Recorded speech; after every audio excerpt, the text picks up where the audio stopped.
Hello. Welcome to On Name Productions broadcast titled When They Came Back. This is going to be a Mecha Hack um, adventure, so that means it's being played out of Matt Click's Mecha Hack, which is an adaptation of the Black Hack, geared towards the mecha genre of anime and animation and action adventure. So I have a couple of great players here. We are working out a few kinks with video and Roll20, so I don't think you'll be seeing anybody else but me, but you'll be able to hear everybody, have everybody's names up, and we're going to take you through what will eventually be a 9-part series. So everybody, get ready, buckle up, get ready for some fun.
Hello again.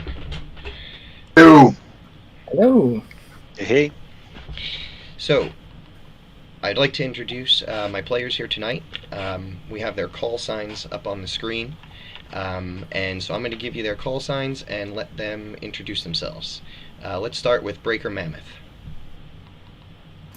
The name's Live Gravois. I'm the pilot of the Breaker Mammoth. I hail down from down yonder by the bayou. Used to be a farm boy. Then I took some work with the police force, and now I'm a pilot trying to save the world. And next we would have Nomad Ratchet. He is not here for the first session. He'll be joining us in the second session. So we're going to go right over him to Warbucks. Hey. So, my name is Denny, and I think mechs are the coolest thing ever. And I've been learning everything I could about them ever since I was a little kid, and I own, I don't know, good 24 of them. And I like to ride around in the one I call Betsy. She's a big one. And after Warbucks, we go over to Ghost Whisper.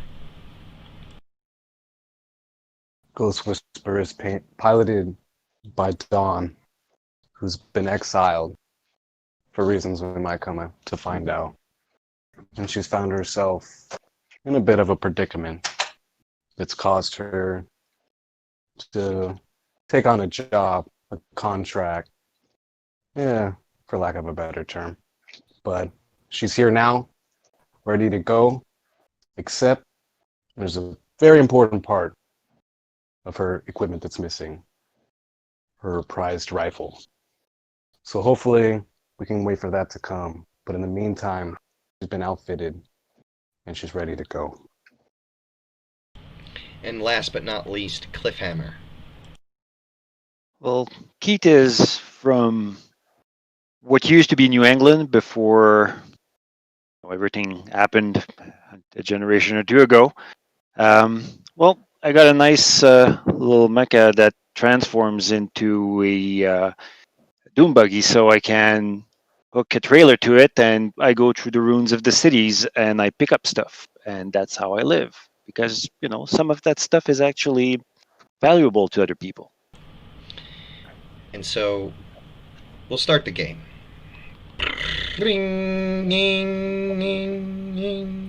Anybody with the militia radio broadcast tuned in hears this siren going through their house, their mech, their wherever they make their abode. and the voice goes out. Unusual alien breaking through the atmosphere. Attacks appear imminent. Militia requested. Please report to nearest station to be squatted up. Bring mech in best condition possible. Will receive action almost immediately. And it cuts out. And so, Breaker Mammoth, what happens after, or what happens during and after that call that you hear? Well, I was taking a pretty good nap in the nice chassis of Breaker Mammoth. Got a nice resting place here in the cab. Was kind of built in mind for more of a demolition work back in the construction days, but so it's got a nice little rest area if you need a little sleep on a long shift. So I was dozing there, kind of thinking back to when I first met Breaker Mammoth, and it conscripted me into this just a few days back. It woke up at the little warehouse I was guarding, came outside, I was strumming on the banjo, listened to some good old classics, and came around, looked at me, opened up its chassis, and just told me in that deep voice of it, "You have been promoted." And couldn't really say no to a 20-ton behemoth. So, yeah. And then this goddamn alarm went off, and now I gotta wake up and guess get to my muster point. So, oh jeez, I am not well rested. I'll have to say that. It's not comfy, but it's a thing. Well, so yeah. At least Breaker Mammoth is not shirking from his responsibilities. Nope. Warbucks, you hear the alarm go off. What does it look like when your pilot hears this? All right, so my pilot's a guy named Denny. He's I think he's. What, did you say what time of day it is? I did not actually, No. but I think it would be the nighttime around 8 p.m. All right. Okay, so I think Denny is probably actually in a mech, not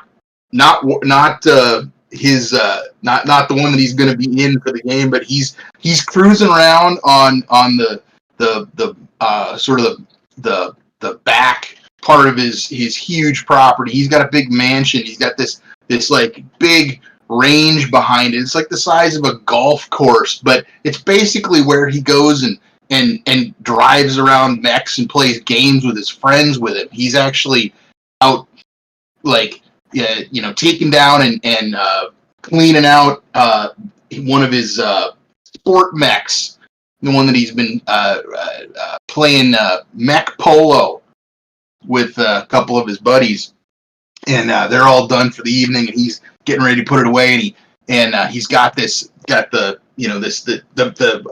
broadcast comes across, and he just perks up, and he looks, he's like, oh, and he just like jumps back in the mech and hauls ass back to his house, and jumps out and runs to. He's got a big hangar right next to like where his garage, where he keeps all his cars, and he runs in, and he's pulling out his phone, and he's calling up his IT guy. He's like, Ricky, I need you to get down here. I need you to get down here. It's going on. It's on. And he's like kind of losing his mind, and he's running around inside this hangar, and he's gathering up all this stuff. He's got big, like, he's got shelves and containers filled with all of this like military memorabilia and like mech stuff.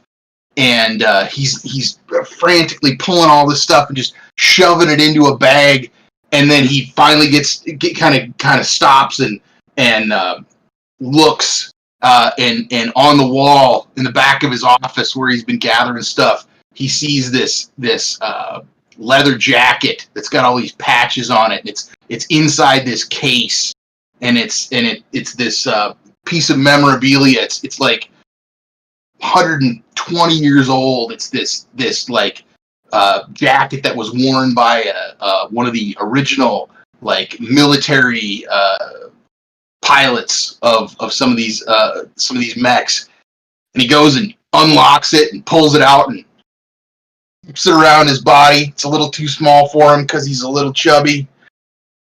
Puts on his duffel bag that he's been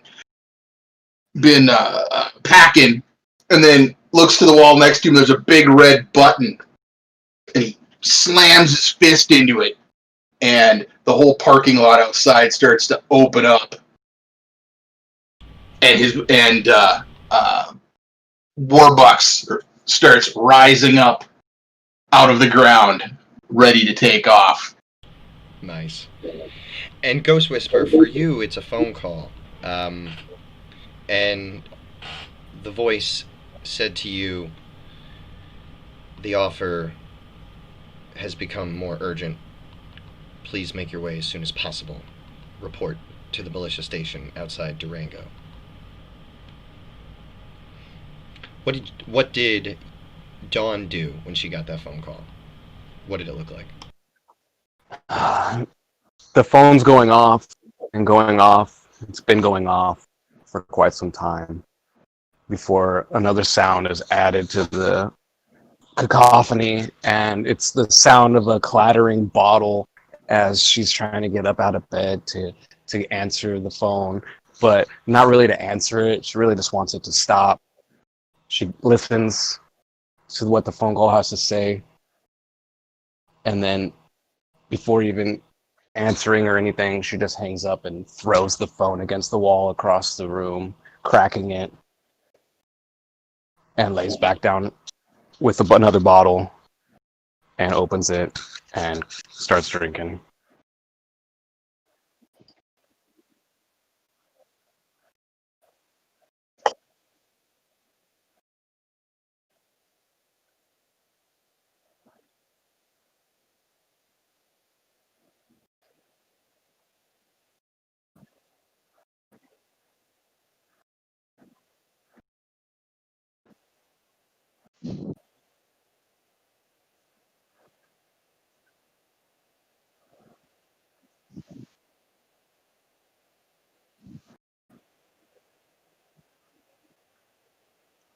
Well, I hear it as I'm just camping out, as in I managed to find a few Jeeps yesterday, but they're all rusted out, so I took out all that I could, and I'm just propped against one of the wheels of my mech, and I've got cans of WD-40 all over the place that are just trying to get out of some rust out of the bearings and get things to roll so that I can actually sell them for some value, because otherwise it's just pieces of rusted junk.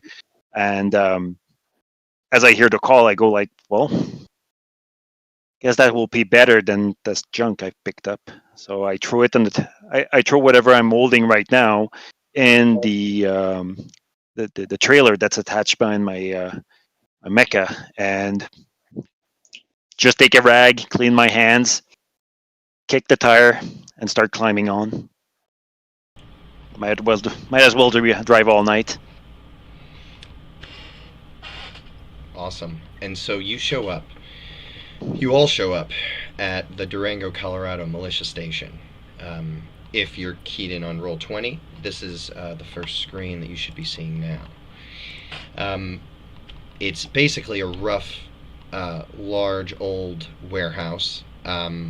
It's got some rubble in the corner, but it also has a chalkboard on wheels, kind of pushed up against it, with different probably things that have come in over the line, notes that have been taken, battle ideas, strategies, needs, wants, and must-haves.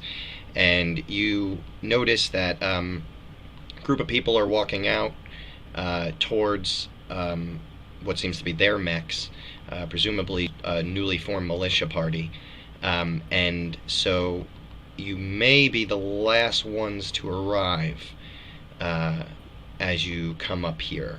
And you see a woman standing outside of the building, yelling at the other group that left, "Will you get a step on it? We don't have all day. I gave you an important mission." And then she turns and looks towards you guys and says, you must be numbers 88, 89, 90, and 91. you're the last on my list. About time you showed up. Name's Cinda Marshall. I'm the captain of this here Colorado militia. I'm a captain, I should say. Why don't you get in here, quick? And so as you do, you see what I described there before. And you look around, she's bustling through things, and she says, all right, listen, we don't have a lot of time. And I'm sorry, I actually misspoke. She said 88, 89, and 90, because Ghost Whisperer is not quite with you three. And she says, the least you got here. Listen, I got some good news and some bad news. If you're looking for action, it's definitely good news. I got something for you right away, and I don't even have a full party for you. Usually we'd form up with 5, but as you can see, we're a little short. And if any of you look around, you see only the other 2 with you. That's Warbucks, Cliffhammer, and Breaker Mammoth. However, we do have a 4th. She calls, come out here, Ghost Whisper.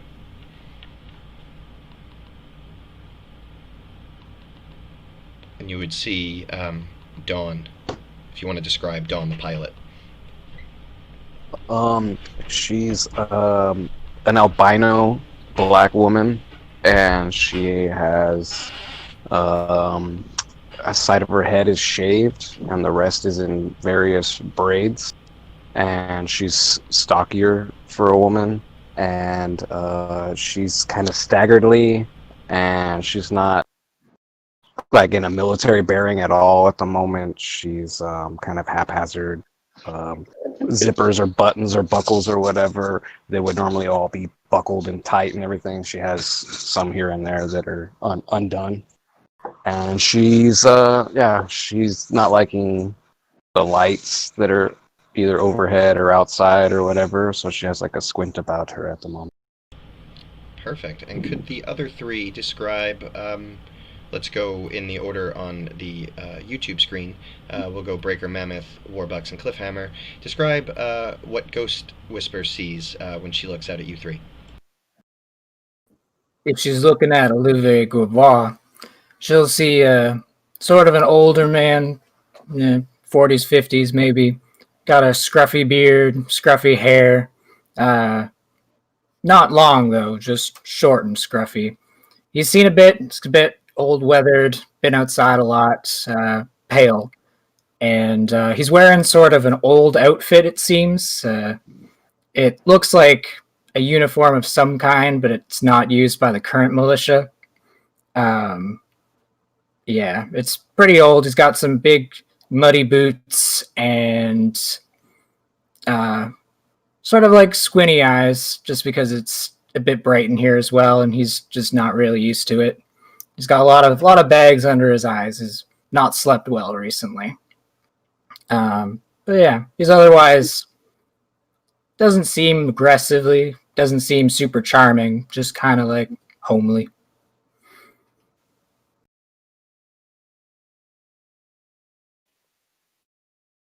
So, call sign Warbucks. Is a guy named Denny. He's real average white guy, about 5'9", 5'10". Weighs about 230. He's a little round for that. He's he's pretty well groomed, clean shaven, balding on top, but otherwise pretty clean cut. He's got a little bit of flush in his cheeks and a little bit of, looks like maybe a little bit of sunburn. He's a very like Northern European white guy with kind of ruddy cheeks, and he's wearing like head to toe, like looks vaguely tactical, but also like maybe he bought it at the pro shop at a golf club. Everything that he's wearing looks expensive and like it's supposed to be very serious, down to his shoes that are brand new and impeccably clean. but looked like they were probably the most expensive, like tactical gear that he could have bought. Yeah, and let me just add that it's very in this world, 100 years after the initial alien invasion, things are hard to come by. So being wealthy stands out even more. So Warbucks, you really do stand out. And I'm sorry, go ahead, Cliffhammer, take it away. Well, the brown hair, unshaven, as in not grown beard, but it's clear that he hasn't been in town for a while, and mustache, wearing jeans and a flannel shirt, but everything stained, as in I've basically entered mechas that are rusted and ruined and tried to find stuff in them. So the shirt is a sorry excuse for one. My hands are clearly black, as in the oil and crap on it, as it's ingrained inside the skin by now. And I'm clearly, if looking at my eyes, I'm clearly looking around for coffee. Cinda sees you and gestures over towards a pot on the other side of the room. Thanks, man. Cinda has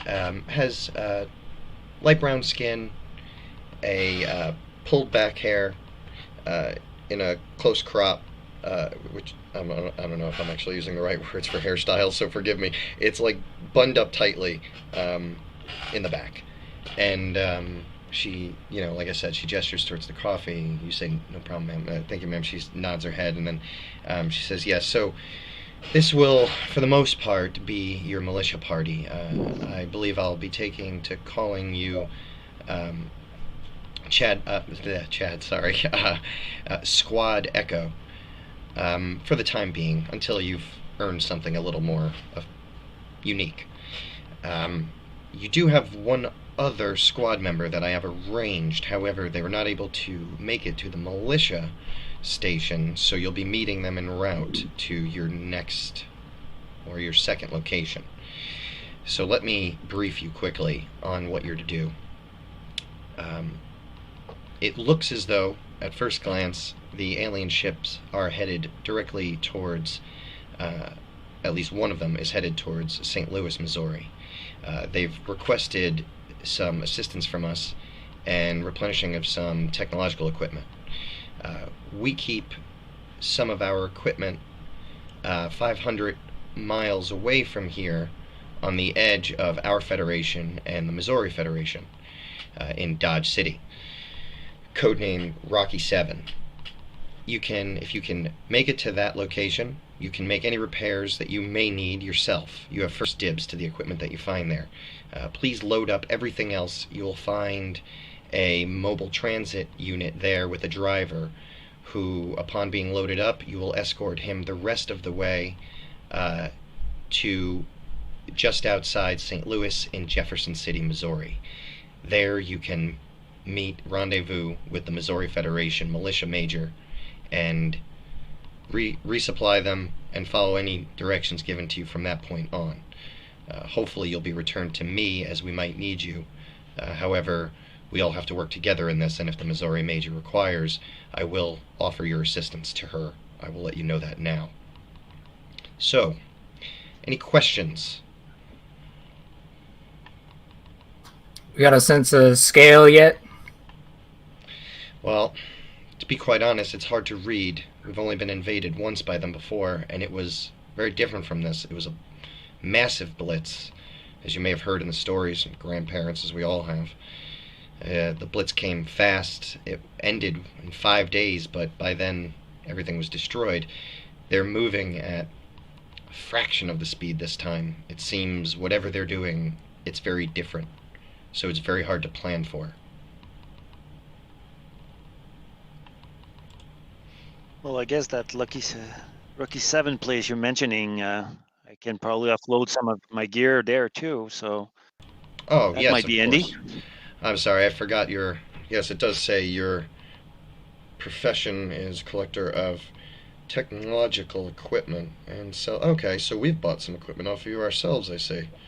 Oh, yes. Okay, yeah. If you need to leave any equipment, feel free to do so at Rocky 7. It will be secure, or as secure as we can assure it with an alien invasion, but it'll be secure from other humans. That I can assure you. If you want it, well, I'm sure we can get an arrangement on the price. I'll have my quartermaster go over it when you reach Rocky 7. Perhaps we will. Pleasure. Anything else? Well, oh, I'm sorry, Warbucks?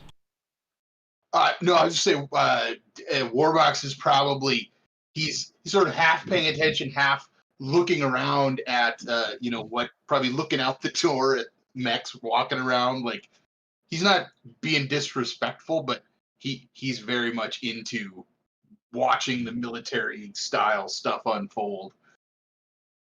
Yeah, she takes note of that, I think, and looks at you and says, "Oh, yes, you're going to get a closer look than you probably ever imagined."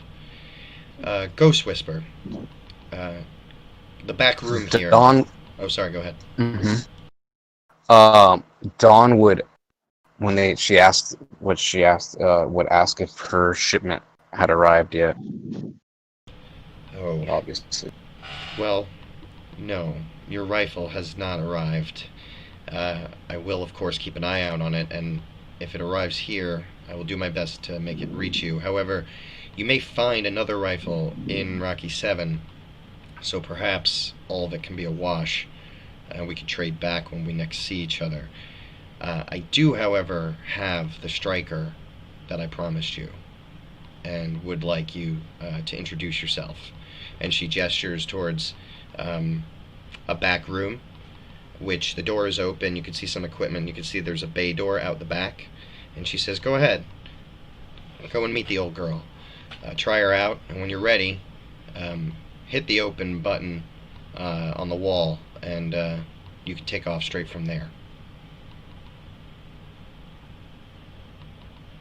She'd go to inspect it and give like a whistle when she sees it, and mention how that it's not too shabby, but the color too. It's got what they call good bones. Its shield is pretty beat up. Probably wouldn't be much good for anything, you think. But the rest of it is pretty good, besides the color, of course. And so, all of you, as quickly or as long as you'd like, you guys can go ahead and describe. You're going to basically be a squad here now. Squad Echo can leave the base and embark on their mission. Well, guess better hop too, and I'll grab a cup of coffee and hit the road.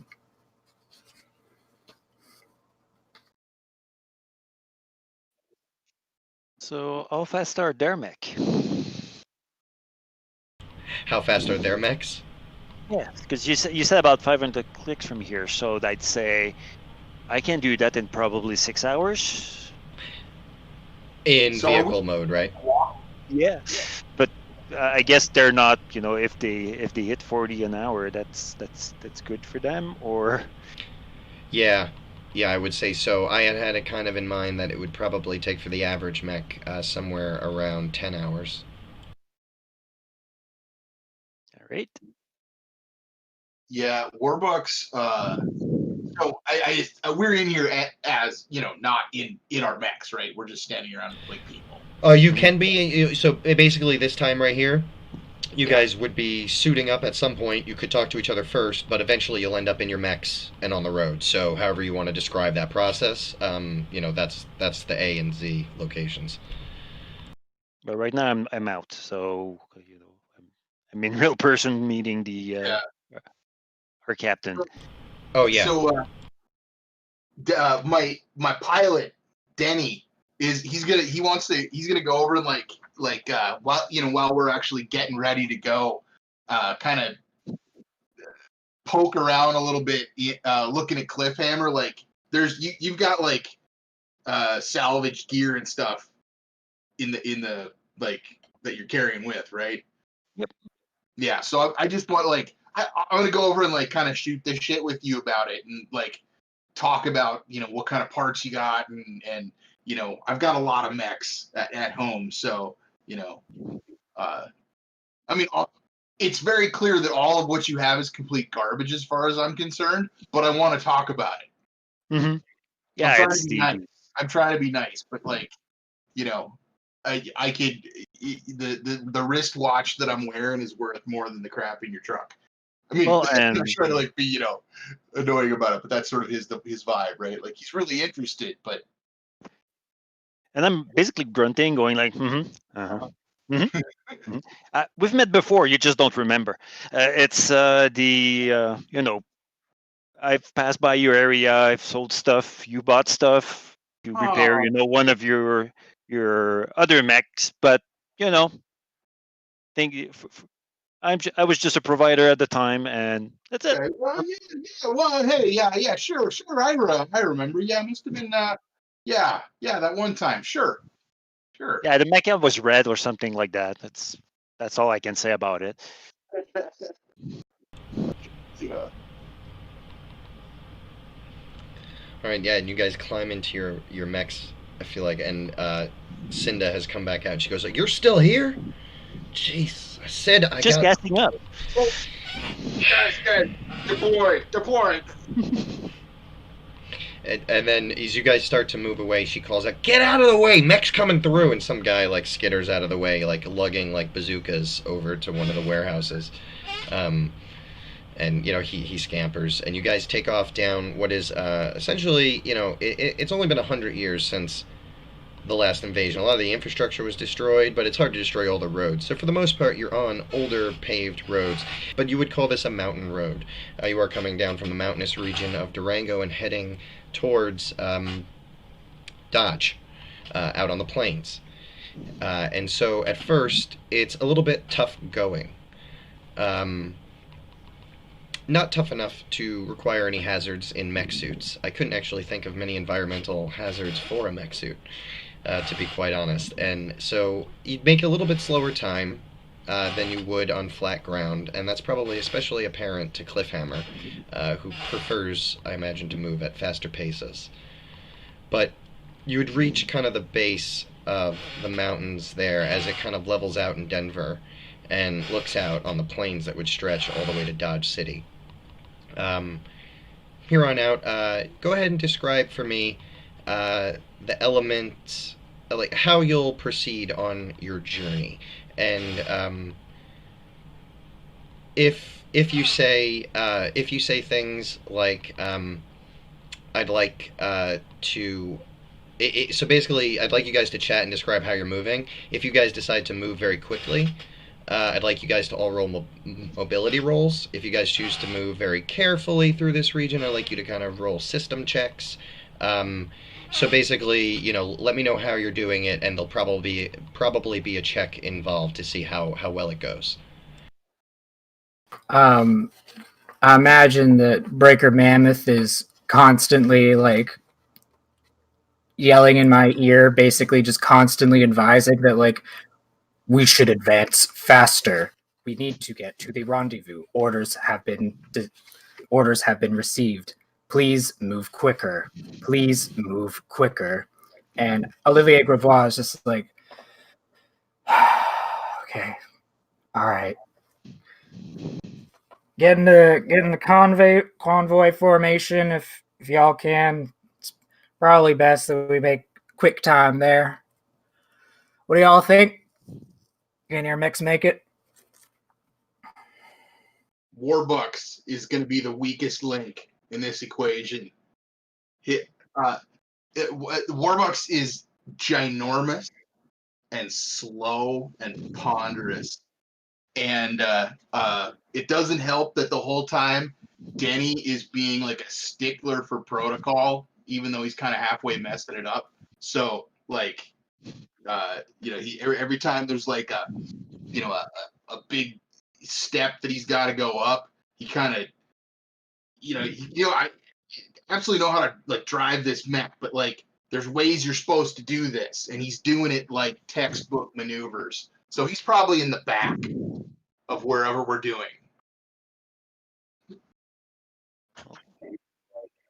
Yeah, I'm probably slowing people down. I mean, part of that is like my mobility score is 6, but you know,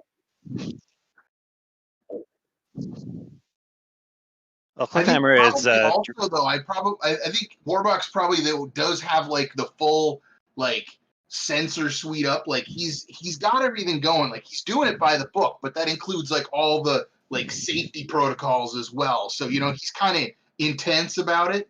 He's not very fast, but he's pretty focused. Well, since everybody's so slow, and Warbucks is, I guess, sharing, all his nice suite of electronics that are telling us what's around. I basically go off road whenever I see something on scope. If it goes bleep, I need to go and look at it because it might be something I can pick up. Because anyway, I can catch up. Because if I was to run on 2 legs, I'd be as slow as them. But right now, 4 wheels, it goes everywhere. You know, that's probably a good like if you're driving around, you know, going kind of ranging, you're like on point.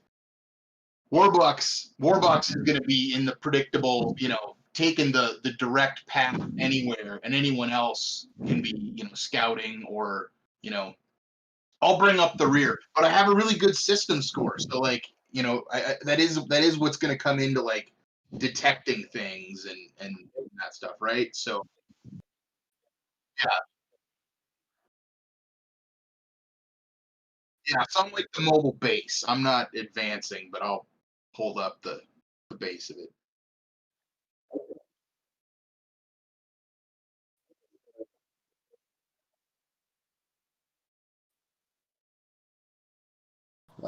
Reluctantly, mostly. But she's there. She would be reserved if they're like cross chattering.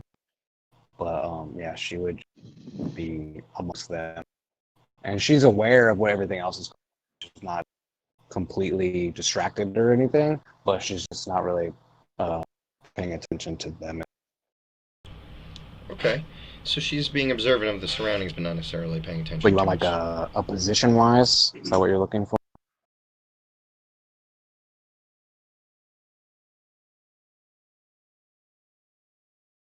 Or Still there?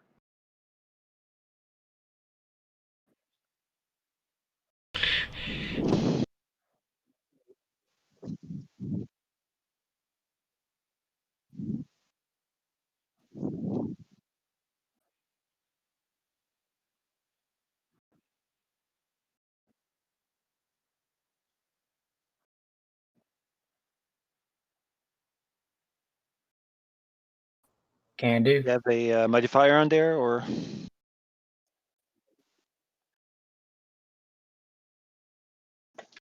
Oh, are our tokens out here?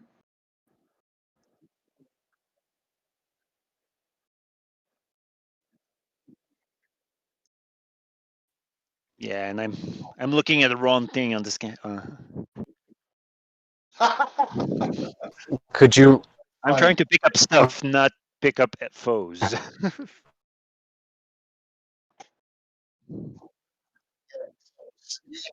Roll? You wanted a system roll?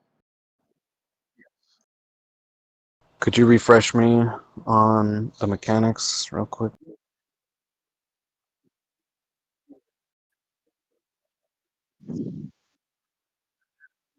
Niner.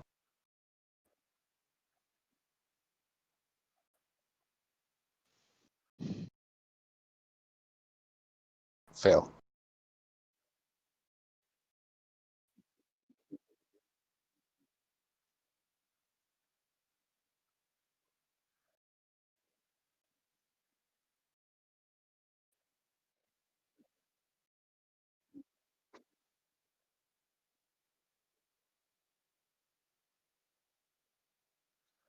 Yeah, I'm just going to re-roll it. So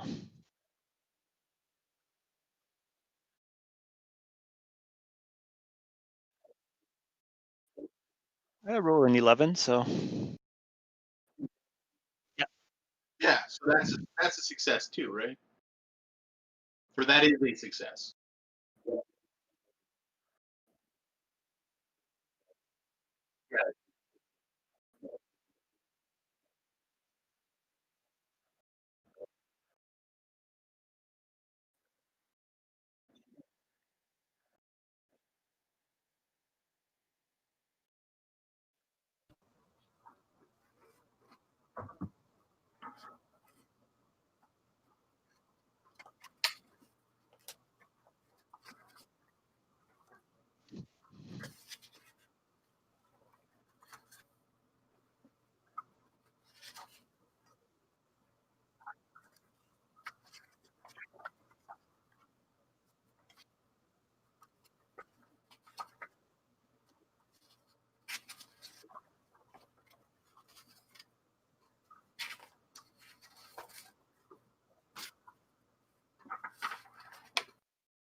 Echo Squad, I'm picking up some activity to our west. Not sure what it is yet, but far off there. I don't know how far it is. I'll give him whatever range I got, and yeah, keep on the lookout. Is there anything I can do to gain more information about that? Okay.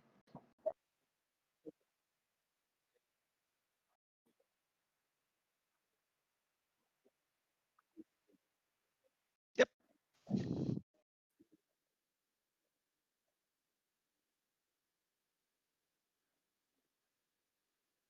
Mm-hmm.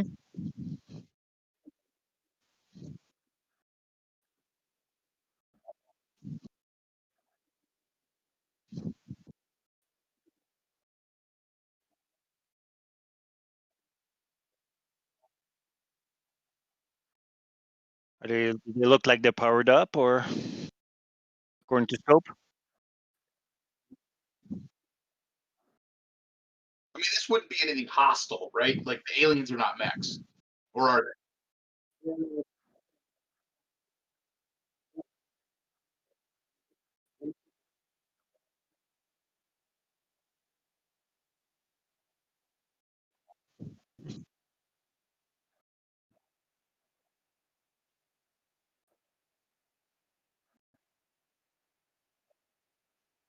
Ah,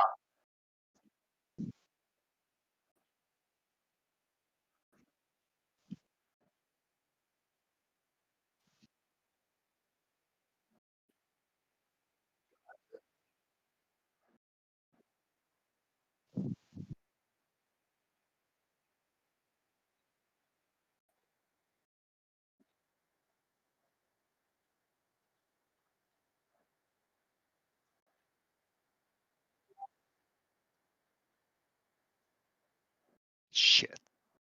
I hit the button that frees the the trailer in the back because I don't want to have to drag this if I'm going to be being shot at. I'll pick it up later if need be. And open mic and go. I don't like that. There's three of them and they look like they're active.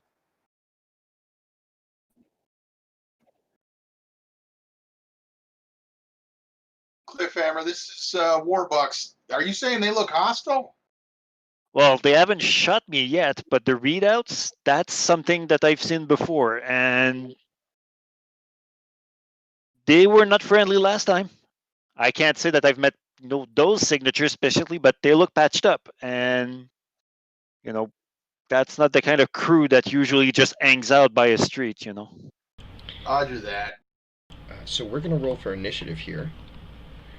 And the way initiative works is that you roll your mobility check. And if you pass, you go before the enemies. If you fail, you go after the enemies. We kind of decide in groups. So like, all before and then all after, that kind of thing. no, it's not all before, all after. Individual players make mobility checks, Yeah. and a pass puts you. So they all go at the same time. Right. Oh yeah, I'm sorry, I misunderstood the question. Yes, The group that goes first, they right. decide. Yes. Yeah. Bam. Okay, and so Chad, for you, that's a D20, and you're shooting for a 9, unfortunately. Question for you: since I'm in vehicle mode, it says that I have advantage on mobility test. Does that count initiative? I believe it would. I'm not totally clear, but it's a mobility test, which is an ability, so I would think so. All right. And Scout would have advantage on that sort of thing, so that sort of seems in line with everything. So, okay. Got it. Well done. You're before. Oh, I'm sorry, Chad. Go ahead. Which check was that? It's mobility, so that's against a 9 for you. Okay. She smashes a glass bottle inside her cockpit and burps, and she's passes that with flying colors. Oh, she passes it with flying colors. Awesome. Okay, so you and Cliffhammer, I believe. Yes, you and Cliffhammer will be going before anybody else, any NPCs, and Warbucks and Cameron will be going after. So what we're gonna do here is you hear 2 missiles get fired off, but you can tell by your tracking systems that they're the type that will take time to reach you. So they're spiraling. But those who get to act first can act now. What I'm going to do is I'm going to step on it, and because I want to, I have them on scope, but I need a visual. I want to paint them basically. So I'm going to get some burning tires, and I go toward them, and then I skid around, and I come back to pretty much the same position. But I want to have seen what we're up against. Okay, roll me a system check.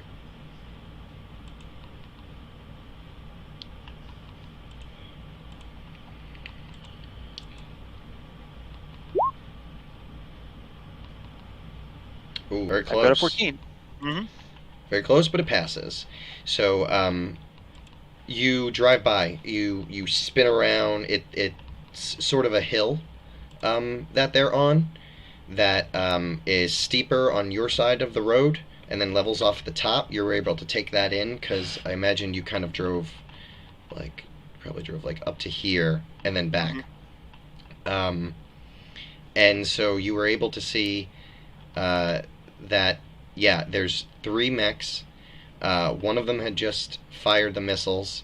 One of them, with that check, I will tell you that you're able to tell that one of them has a boost pack.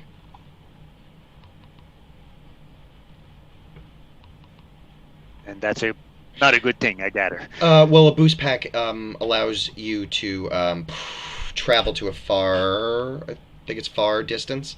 Okay, he in jumped. a single move, okay, so it's a big he's jump. got a jump pack. Yeah, he's got a jump pack. Okay.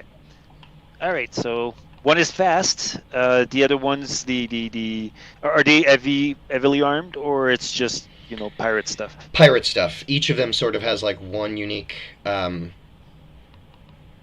piece of arms that you notice. Like the one that fired the missiles, its missiles are trying to reload, so that seems to be all it has to fire. And then the other 2, like I said, one of them, all you noticed was I had the jump pack, but it seemed outfitted with some sort of personalized weapon. Well, if I were you guys, I'd take cover. And so that will mean who else gets to go first? It was Ghost Whisper. You get to go as well before the enemy. Roger. Now? Yes. Yep. You're up. I'm going blind as far as what you all can see. Oh, I'm sorry. Right. They're on roll 20. Let me give me a topography. Yeah, let me describe it a little bit. You're on this road. It heads north. Well, actually, I'm sorry. Roger. I was using directions before, but we're heading from Durango to Dodge, so let me put this accurately. The road is heading east. The enemies they're to your left, and for you, they're to the left and up ahead a bit on an embankment that overlooks the road. They are, by the game's descriptions, they are far, which means that they are tactical distance. Far means they're between 60 and 90 meters away from you. There's some shrubbery, there's a tree between you, there's some cover, and to your right, there's an entire, low brush forest, it looks like. There's a few trees and some brush. The road is going straight through this. And they just haven't responded, or they came up hostile, or... They attack, they are attempting an ambush, it appears. They fired the 2 missiles. Okay. Without doing a systems check, you can't tell who they were fired at, but there's 2 missiles coming in your direction. They'll hit on the next turn. And you haven't taken any attacks yet, so let me brief you a little bit. They don't roll attack. You roll mobility to dodge. So, if you apply cover is an aspect of the game. I have to check that real quick, but it just basically, it makes it easier to roll that mobility check. So While you do that, what I would like to do is move my suit directly towards that. You said it was like a low forest. on the opposite side of the road is them. Is that the one you're talking about? I think so. Does that give me some cover, and then I can move along it? Yes, it would. I'm gonna move your token. At least, well, not cover, but concealment. Yeah, it will add the cover benefit. So you move. Well, actually, I'm sorry. I should have moved an accurate number of squares. What's your movement? My movement total. Oh no, that's right. It doesn't work like that. You move near, and that's 6 squares. I'm sorry, that's my fault. 2, 3, 6. Yeah, so we'll put you right there. And then, Yeah, we get 2 actions per turn, and we can take any number, like any combination of the 4 types of actions. So right. 1 action near, 2 actions far. Yeah, I'm gonna. You can do the same action twice, but I believe you have to roll your reactor die. You do. You have to roll your reactor die when it, like, if you try to attack twice or move twice, you have to roll a reactor die to see if you can get the extra juice to do it. Okay, cool. But you can do one and then the other. You always get 2. It's just Right. trying to do the same thing. Exactly. And so, Ghost, I will let you know that all that actually ate up was your movement. Mm-hmm. So you technically have a second action to take on this turn if you'd like to. Possible options are systems checks, or you are far, so actually I don't think you have any weapon that will make that attack. Not yet, anyway. So yeah, so attack is out of the question for you at this location. But you can roll a systems check if you'd like more information. Does this forest move towards them, parallel to them? I'm sorry, does the forest, so basically the forest just runs along the road on both sides. They're in a forest on the other side of the road, but they're on that high clearing, so they have a good view. But the forest will continue along the road. You could move along it with cover and then cut across. That is a possibility for you. That's what I would like to attempt to start. If you'd like to Working basically towards. try to move that, if you'd like to make that happen faster, you could take essentially dash actions, but you'll need to roll a reactor roll to see if your reactor downsizes. So I roll a d8. Yes, a D8, and on a 1 or a 2, it goes down to a D6. I got a 7. You got a 7. Okay, so you're going to dash 1, 2, 6. Okay, so you're still in cover, and you've moved your extra movement. The enemies are now going to take their turn. So Sorry. I'm sorry, could I ask a question Sure. real quick? Yeah, go ahead. I can see the map, but this is kind of a question about the map, but Mhm. Ghost Whisper is like across the road from where the bandits are, Right. right? The enemies are coming from here. This is where the missiles were fired. Right, yeah. So, what is the game distance between? Is that a distant target, or is that a far target?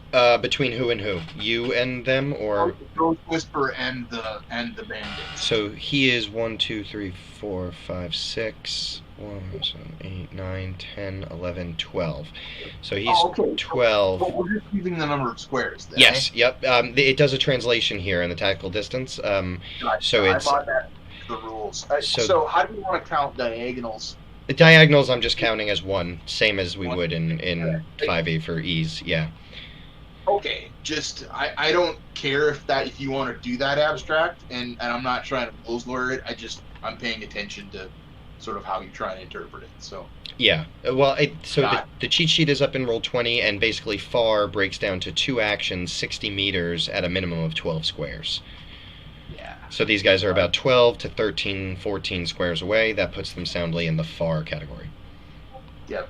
So a move is you can move near, and if you want to move far, that's 2 moves. Correct, and you roll a reactor to do that. Right. Yep. And I was just reading the distance to the target matters. And why I was asking is that if you're shooting them, if they are close or distant, Mhm. it's supposed to be at disadvantage. Otherwise, it's just a regular attack. That's Yes. Yes. Yep. Absolutely. So if they're too close or too far, it's hard to shoot. Okay, sorry. No problem. Let's see. Okay. And then this guy.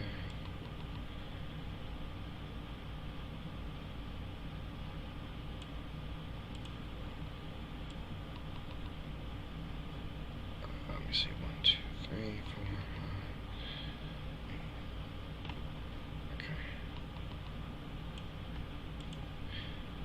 5. Okay. So you hear some shuffling in the brush over to the north. On this map, it's to the left. Cliffhammer. A mech comes plowing down the sharp side of the hill into some large brush covering his bottom half next to the road in front of you. This mech is going to... where's the... Oh yeah, wrong page.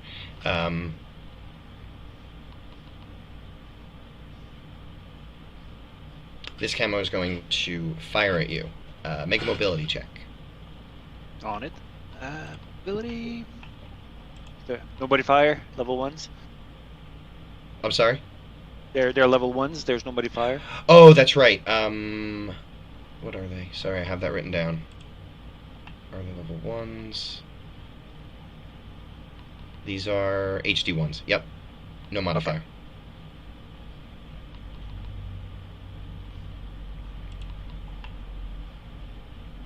I did forget about that aspect. Okay, so yeah, he fires and these, large machine gun pop, pop, pop, pop, pop, is firing these rapid shots at you, but your mobility, you're going up on the wheels, and it's just, you're dodging these bullets somehow, even in vehicle form. It's amazing.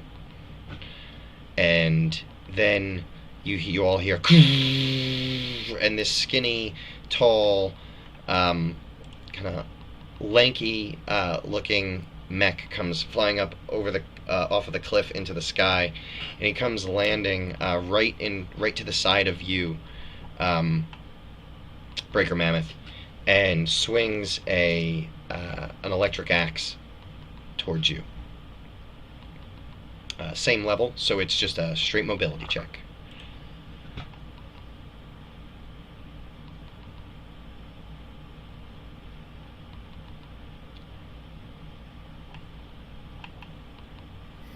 Oh, jeez. Oh, shoot.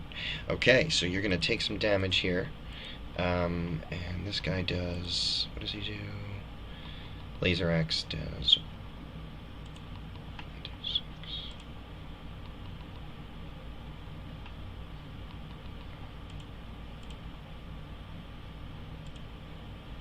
You take 4. So you can choose to allot that to either your armor or your health points. I'm gonna take that straight to my armor. I'm just gonna bring up the shield and just that laser axe just goes right through that old dozer metal. Nice. And then that's going to bring up those of you who came after. So that should be you, Cameron, and Nathan. Warbucks. Do you mind if I go first? Not at all. I guess it doesn't really matter. You go ahead. That guy just hit you. What are you going to do about it? Well, Breaker Mammoth is going to, in my ear, be just ah, yes, the call to battle, and instantly retaliate with its own axe in kind.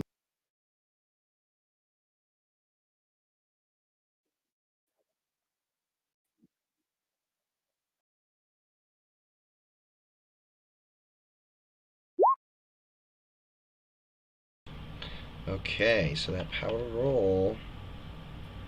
Oh, man. Wait, no, I'm sorry, this looks different. So that's no. Oh, they rolled a 17. Either my old joints are too old or whatever, but that demolition axe swings and a miss, but I think we're going to follow it up with a second one and test the reactor. Oh, awesome. Okay, 2 attacks.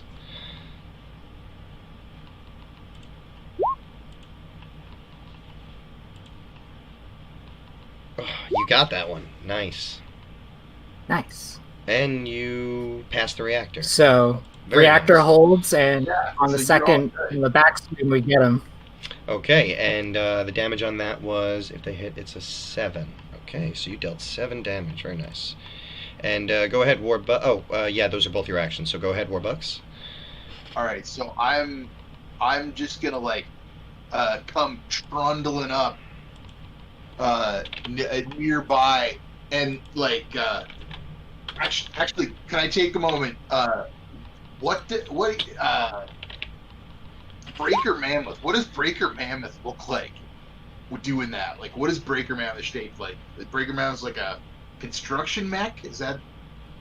Yeah, so it's big, square. There's a little cab on the top of it when operating it. So it's just this like big, like, it is not a graceful piece of machinery. So this is like a very like, there's the first swing that misses, and then it rotates the axe and comes right back with like a big, powerful uppercut with the axe. Awesome. So So I love imagining the axe, like the head physically just rotates, like your hand doesn't. The head of the axe like turns around, and you just swing it up, like it's all part of the body. I don't know if that's what you meant, but that's what I imagined real quick. That's what I imagined. So in contrast to the sort of big construction mech, like Warbucks trundles across the path, but like with all of his shields like extended and clanking, and he's graceful if super slow. And he is gonna come up, and he's got his gun stowed. He's gonna pull out his giant like vibrating mace and smack the guy. So I'm gonna hit him with a melee attack. All right, so that's my like melee attack. Yeah, I think it's generally power. Right. No modifier. Right, you're the same levels. That's right. You're the same levels, so that's a flat modifier. And so you rolled 8 under 10. If hits, do a 5. Very nice. So that's the same one. Yes. Okay, so okay. So they have thick armor plating, and I think Breaker Mammoth probably noticed this quickly, and you're noticing it too. You feel like it just does slightly less damage, like 1 point less damage than you would have expected. And your axe thuds into this guy, and he definitely, so it's this like lanky mech, right? And his whole frame kind of jostles. Yeah, and so he kind of shakes around there and takes a pretty big hit, but it doesn't. Your axe can't bite through to the electronics as you would have hoped. And that will bring up Cliffhammer. All right, so I'm missing a third, as in the I've got the one that's fighting Warbucks and the Mammoth. I've got one that's at the top that's about the same height as Ghost Whisper. Where's the third one? I've lost it. I'm looking for it on scope.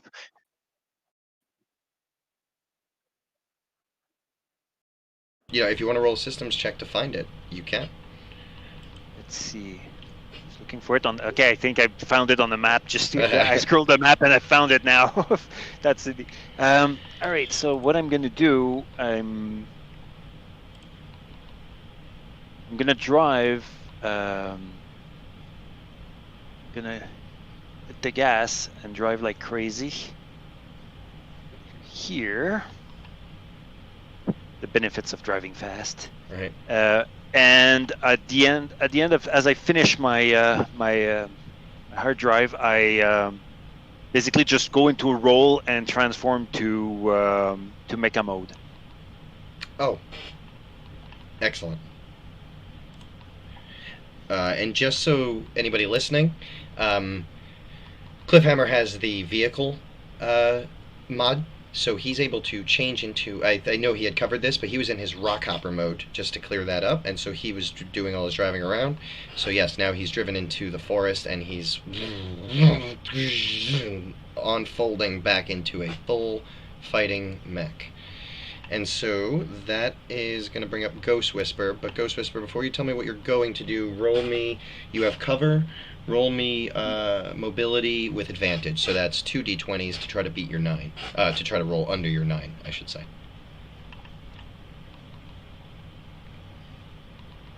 Ghost Yep. Whisper. Good. Oh, you made it. Good.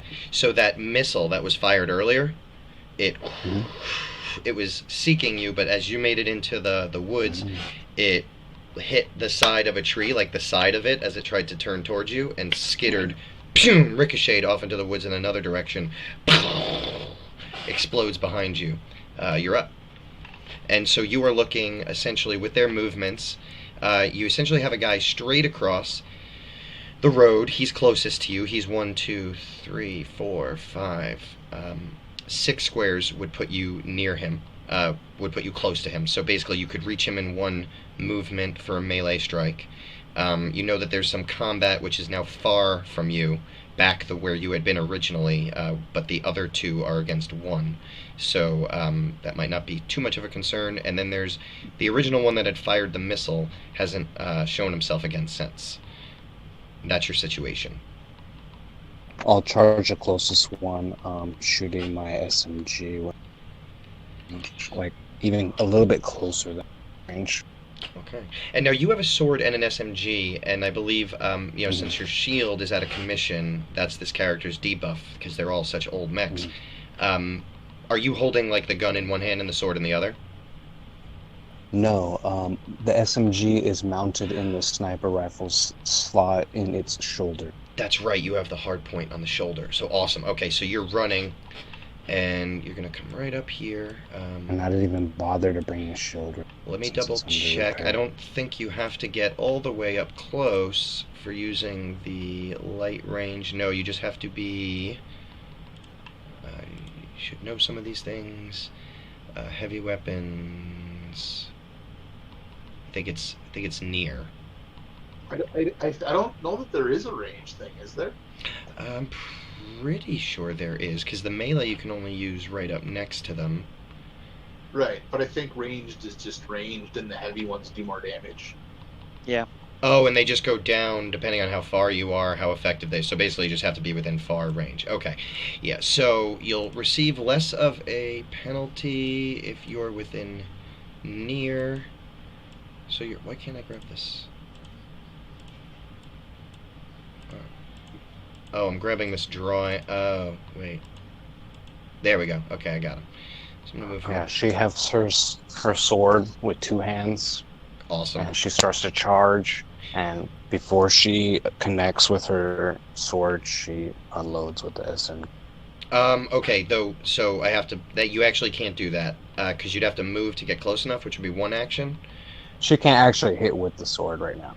Right. Oh, I see what you're saying. She's just hefting it and going to attack with it. Got it. And then right before...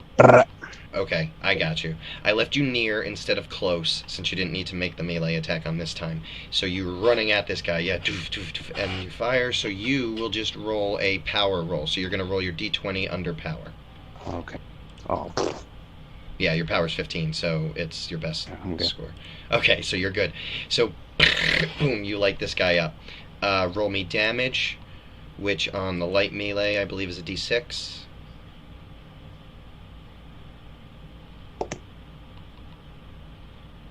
Six damage. Very nice. Okay, let me just mark that off. He's a striker? He's a striker. Yeah. because it's the same damage dice, no? For the for both attack, if it's Oh, I'm sorry, improvised, Oh, you're it's right. supposed to be a D8. You're right. You're right. Yeah. I'm sorry. Roll a I'd d8. keep the 6 if I were you, but Well, you can roll a d8. That was my mess up. So roll a d8. We'll keep Okay. whichever one's higher. 7. 7. Okay. we win. You win. Okay. So you light this guy up real good. You know, if we're talking, if half health means you're wounded, you have lowered him to half health, so that the oil is squirting out of the midsection of this thing. This thing looks like, if you ever played Mech Assault, this thing kind of looks like a Uzil. It's kind of got longer legs, almost no arms, and it's got a gun mounted right to the side of its kind of boxy body with its normal looking cockpit almost right on the front of it.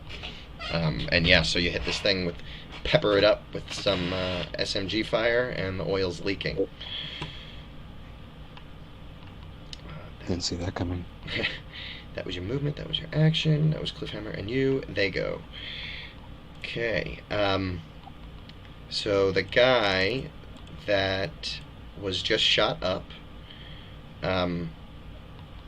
he is going to fire back at you, Ghost Whisper.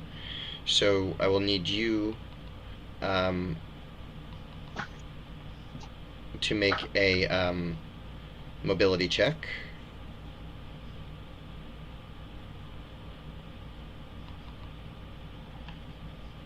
That's a fail. That's a fail. Okay, you're going to take 1 damage. Very friendly d6 roll on that one. But I'm not cheating because it's in roll 20, so everyone can see. Suddenly the mech that you were looking at sort of blurs with a sort of form of active camouflage.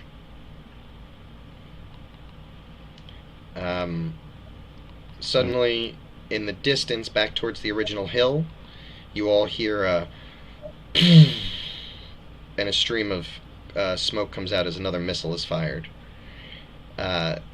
The one next to you, with you two guys over here, is going to turn to meet Warbucks, and he's going to slash with that electro axe towards you, Warbucks. Please make a mobility save.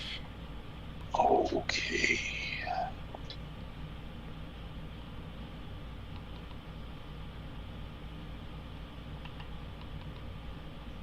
Operate. Okay, you succeed. Wow. So you dodge. This axe comes flying past you. You move, and it immediately... Oh, sorry, I grabbed the wrong thing there. Tries to blast off, but not blast off. It has to run away. It doesn't have its boost ready yet again. So it's going to try to run away. That means get opportunity attacks? Correct. You guys do get opportunity attacks. So if both Warbucks and Breaker Mammoth could roll their power checks. So it looks like I missed. So that is a 10 under... I hit. Oh, yeah, 12 over 10 and a 5 under 14. Okay. So, yes. So, Warbucks, you miss. Your strike doesn't land. Mammoth Breaker, you hit it just as it's fleeing away. Doesn't do a lot of damage, but clinks off a whole little section of the back. And a gush of cooling fluid comes rushing out. It's not down yet, but one of its legs is not even working. So actually, let me modify that. It does not make it as far as I thought it would. So I'm going to move it back to here. Okay. Now, it would be Warbucks and Breaker Mammoth's turn, but I need Warbucks to roll me another mobility save. That original missile is hitting you on your turn.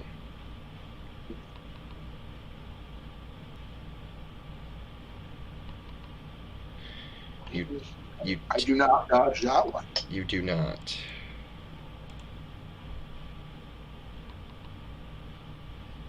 Holy shit, you take 12 damage. 12 damage, you say? Goodness. Ouch. Yeah, that's the name for what just happened. Okay, so I can take some of it as armor, but I don't even have that much armor. So you know what? I am going to just like absorb the hit. I gotta shield out. I'll just let the whole shield ablate away, and just take it with my armor and take full 7 of it as armor, which I guess leaves me with 5. Okay. Um, Wait. 7 of it. Right. You have 7 armor, right? I have 7 armor. So you And can. you're doing- Yeah. Oh, right. So that leaves 5. Right. Correct. Right. That's how that works, right? Yes. Yep. And then once the armor's used, though, it can't be used again until you've repaired it. Right. We gotta rest and everything. Exactly. But Yep. I mean, this is a pretty big hit. Yeah. Oh no, it's huge. That's what armor's My for. total armor plus hit points is 14. Yeah. So I'm just now down to 2 hit points, baby. Boom. All right. Now it is Okay. your turn, though.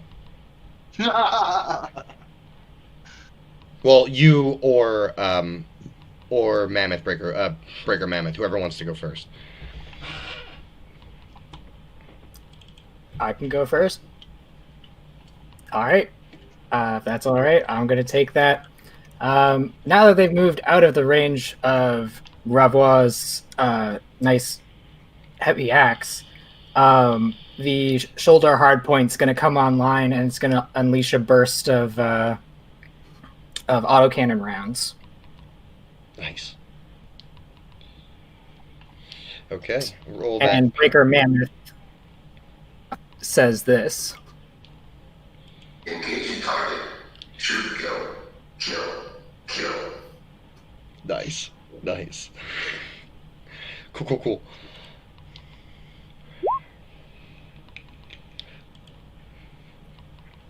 Beautiful. So yeah, the burst of AI guided murder flies right at them.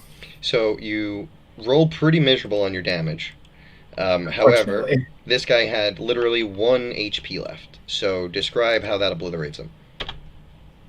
So I'm guessing like the Oh, old targeting system And I'm sorry, is, I just want to let you know, for narrative purpose, if you want to develop your character, as a point of mecha games, I find it interesting that the mech can be destroyed while the pilot can survive. So whenever I ask you to describe a kill, if I haven't specifically said the person survives or they dies, I'm leaving it up to you. So you can go ahead and sort of do that like in character. Like if you're the type of person that likes to see your enemies fry, then go ahead and describe that. If you would generally let them live and just disable their mech, then go ahead and do that as well. It's completely up to you, and that goes for everybody every time. I think because in this instance, the mecha is the one that's doing this at this point. It is going to be unfortunately fatal. Right. As it's sort of like kill operation comes in, and so the old targeting system comes up, and it's overcompensating on the lead as it like follows the enemy, but when it gets to the last round, it finally zones in on its target and just nails the other cab. Love it. Yeah, and the like right where the pilot is situated, which I imagine is like kind of towards the upper part of the torso, is where it hits, and it just like blows out the other side. So yeah, the entire cab, like you said, is just obliterated, and obviously the pilot with it, and the whole thing crashes forward like a tall tree. Olivier himself is not like pleased at that, since most of the time he was working as like a police force, so they didn't exactly shoot to kill all the time, so he's not exactly pleased, but he's going to move up closer to that other one that's on the ground. Okay, gotcha. Alright, so go ahead and move your character there. You got 6 squares. And that's where Gravois' turn ends. Okay. That's you two. I'll hit on the next turn. So Cliffhammer and Ghost Whisper, whoever wants to go first. It's been Cliffhammer most times, so however you want to do that. You can go Ghost. I'll be I'll let you go first. What group of people are we in? You are in the after. They are Okay. in the before. Okay. So it's not me yet. No. Oh, I'm sorry. I skipped you. I'm sorry. I apologize, Cliffhammer. I just said the two of you get to go, and then I went right off of Breaker Mammoth. I apologize. It is your turn, Warbucks. All right. So I think I'm gonna. It's not gonna be very exciting. I sort of look out, open up the physical porthole on Warbucks, like so I can actually look out and like see the smoking ruin of that mech that Breaker Mammoth just took out as I trundle past it, following up behind Breaker Mammoth. And I'm just basically sticking close. Just FYI, Breaker Mammoth.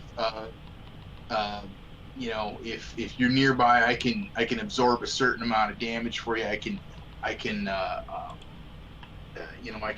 try to protect you if that's what you need to have happen. Much obliged. So, like I said, I got a lot of internal damage, and I may be self-repairing, but man, that last hit was pretty hard. So I'm gonna hang back just a little bit while I kind of power back up, and then I'm gonna use my nano shroud.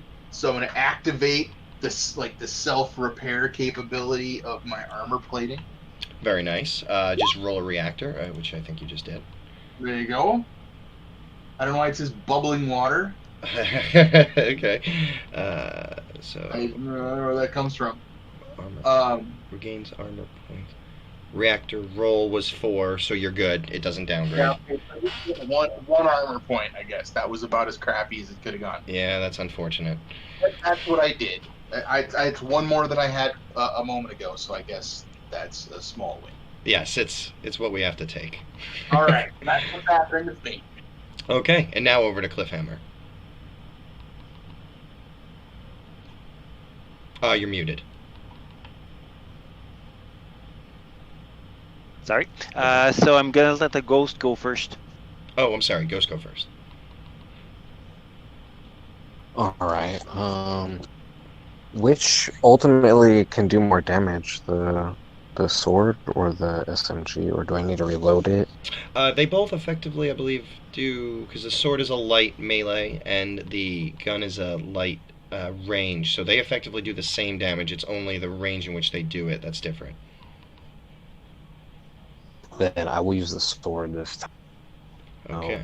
She's a one. Now, the character, they activated their active camo, so you can move in, and you'll just be doing this at disadvantage. So you'll be trying to roll under your power, but you'll be rolling 2d20s and taking the lower. Oh, there's not the one that was in front of me anymore? It is still there. It fired at you and activated active camo, so it sort of has like this shimmering, sort of like a predator look to it, and it's harder to hit. Yeah, I'm going to do a horizontal swipe with my sword in two hands, trying to hopefully catch some part of it, since I kind of think I knew where it was. Yeah. So you said disadvantage? Disadvantage, yep. Under my power? Under your power, yep, 15. That's how you're going to have to try. Yeah, you got me that way. Oh, you failed both? Yeah. Oh, No, I passed one, but I failed yeah, the you other. failed the lower. Yeah, so you hear a ting, but he's probably taken like a step back, you think. And so you didn't quite extend it far enough. I'm going to swipe again. Okay. I have to just do a reactor, right? Correct, yep. That's a 7. It's just rolling 7s. And then I attack again with disadvantage, right? Correct, yep. Well, the 7 is good, so you're not going to lose your reactor size. And I got a 1. Oh, that's a crit. And I got but it's at disadvantage. Oh, what was the other one? and that's a 10. So it's still Okay, so under my power. that's probably okay though. You had hit this guy really hard before, so roll your damage, which is D8. Another 7, cool. A 7. Okay, that is one more than you needed. So you eliminate this one. Show it. Tell us what that looks like. And right as you like land the hit, his active camo gets like deactivated. Like you cut the electronic cable that's activating that, so we can see what happens if you want when you do this. Her blue eyes thought that she saw where he was, so she struck there, and when she just barely sparked and was like, okay, it wasn't there, it's here, and struck again, and the blade starts to go through, and all you just see is more of those sparks, and then she stops, finishes her strike, and then the camouflage first comes off of the top, and it falls off, and then the camouflage comes off of the bottom as the bottom falls over. Awesome. Awesome. Cliffhammer, that's going to bring you up. So, I'm gonna advance here toward the.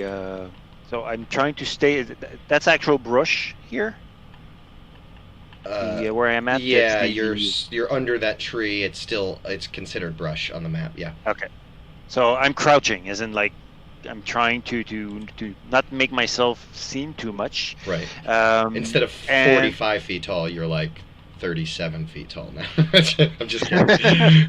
Well, I'm not. I'm the petite size for for the as mecha goes. So no, you're the best at doing this anyway. This would be what your character would do. And the what I'm gonna shoot in the one that has the missile carrier. And so I've got my 50 cal attached to my arm, and I'm just gonna shoot in this direction. So no, I'm not hiding enough to be considered an ambush. No, you both have cover, so I'm just gonna neutralize it and call it a flat roll, because there would be disadvantage and advantage to the ambush. So right. No, it's just that as a scout, I do have I can make more damage if I'm considered hidden. Oh, if you're considered hidden, yeah. Then you would actually have to take the action to hide, which would be a systems check. Okay. No, I'm not gonna hide at this point. Because I use my first action to move there. Right. So. Right. Yeah. If you hide, then that's when that happens, or if you have a surprise, the element of surprise on the enemy. But I don't think you do at this point. They've been watching you. No problem. So there we go, and I'm gonna shoot at him. Where's my ranged attack? Yeah.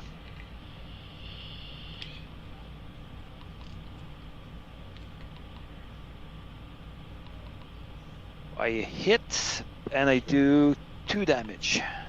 2 damage. Okay. So. Pew pew. Pew pew. Yeah. These bullets, one of them strikes and you hear the ting, and then all of a sudden you hear a voice come over as it clicks on. You hear, wait, please don't shoot. I'm sorry. And that's over the comms, as in the... That's coming over the comms. It's, so there's a nearby comm system where it's not just people you're linked into, but people within range. So this is likely the mech that you just shot at coming over the comms. Did you guys hear that? However, Cliffhammer, roll me mobility with advantage.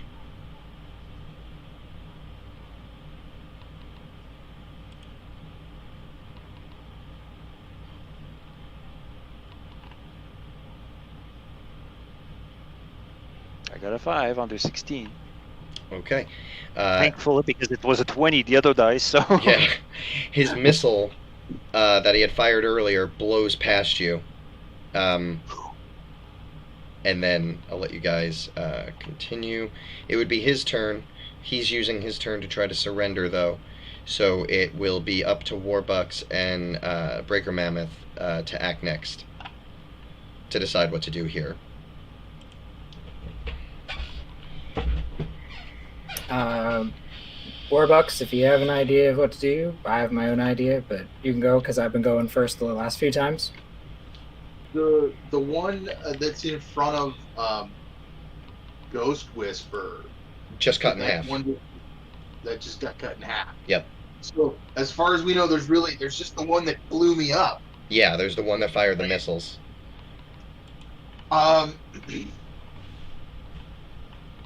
Okay.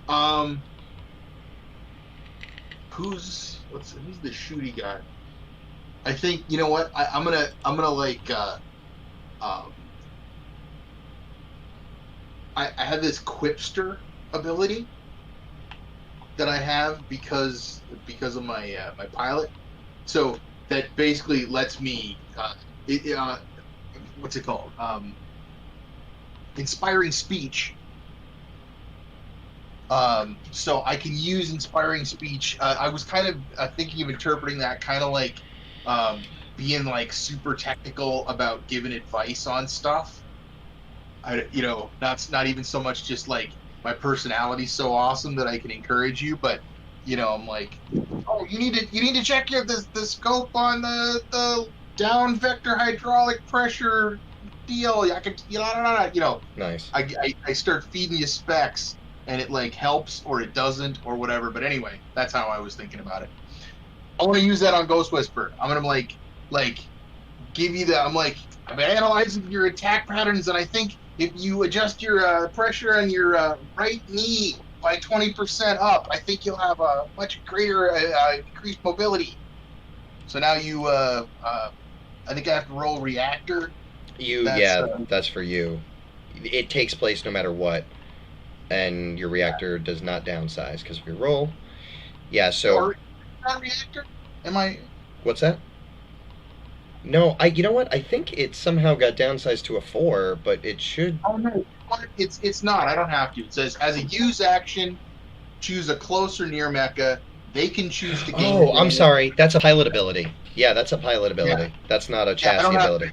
Okay. There's so no... that's the first thing I'm doing. Got it. So Ghost Whisper, anything that you do before the start of my next turn, you can choose to gain advantage once, basically, because I just gave you a bunch of really good advice on how to operate your mech. I love you, but she would tell you that she was gonna put that knee up somewhere, all right? I don't need your stinking advice. Maybe I'm totally wrong, but I made you look, and you like adjusted it to the right thing. Yeah, she did it anyways. But... My advice was crap, but you fixed it anyway. And did you have another action you wanted to take, Warbucks? And then I also want to try to use my Nano Shroud again to gain some more hit points. Man, one? Boo. Jeez, what's the deal with that? One. Well, it's a D4, so... Yeah. Oh, yeah, okay, that's why. Okay. And we'll count the reactor roll that you rolled just before as the reactor roll for this, since you didn't need to roll it. Alright, well, I gained one more. So you're good, and you got another armor point. Okay, that's it for me. And that's going to bring up Breaker Mammoth. So Breaker Mammoth's gonna call upon his old sort of police role, and he's just gonna be like, unidentified bandit, we need you to surrender right now. You're gonna power down and disengage your weapon systems and surrender, or I'm gonna light you up like a Christmas tree. Okay.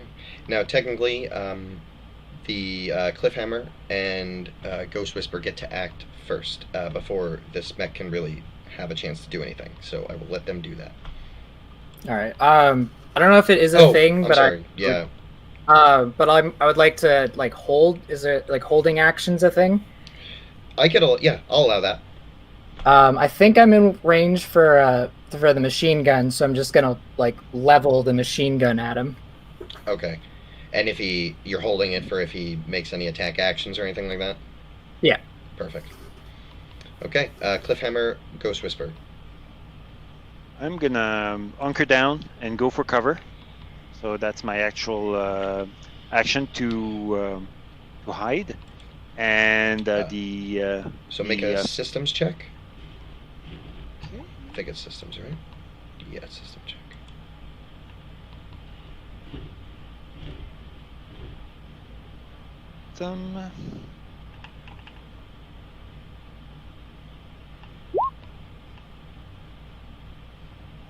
Okay. Unfortunately, Fail. you try to hide, but you just kind of put yourself in the trees, but you're still, like, the glowing core is still visible, so you're not hiding very well. I put my hand in front of my face. I can't see anymore. I can't see you, you can't see me. So that will be my first action, and second action, I'm gonna basically aim. Okay. Because were you doing a kid's voice earlier, or Yeah, I kind of was. It sounded young. it sounded young? So and why am I token? My token kind of followed me. So so I'm just gonna hold for now and track him. So basically aim. I think we lost Warbucks, but I'm sure he'll be right back. Ghost Whisper, you're up. It's sort of being left to you whether you want to annihilate this person or accept their offer of surrender.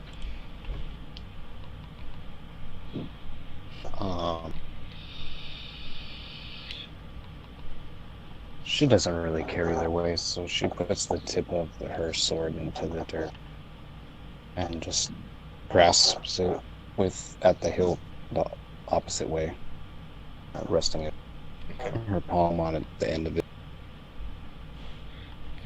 The mecha powers down. Sorry, the mecha powers down. I said that on the YouTube feed, but not on this one because I was muted. Power down. The cockpit opens, and someone small, maybe 11 or 12, climbs out and hits the ground and says, "I'm sorry, they made me do it." And you can all pick this up. It's coming through, like, you have speaker, I imagine, like, on the mech, so it kind of picks up the sounds outside when someone's speaking to you and sort of puts them into your speakers so you can hear them more clearly, and so you hear this fairly well.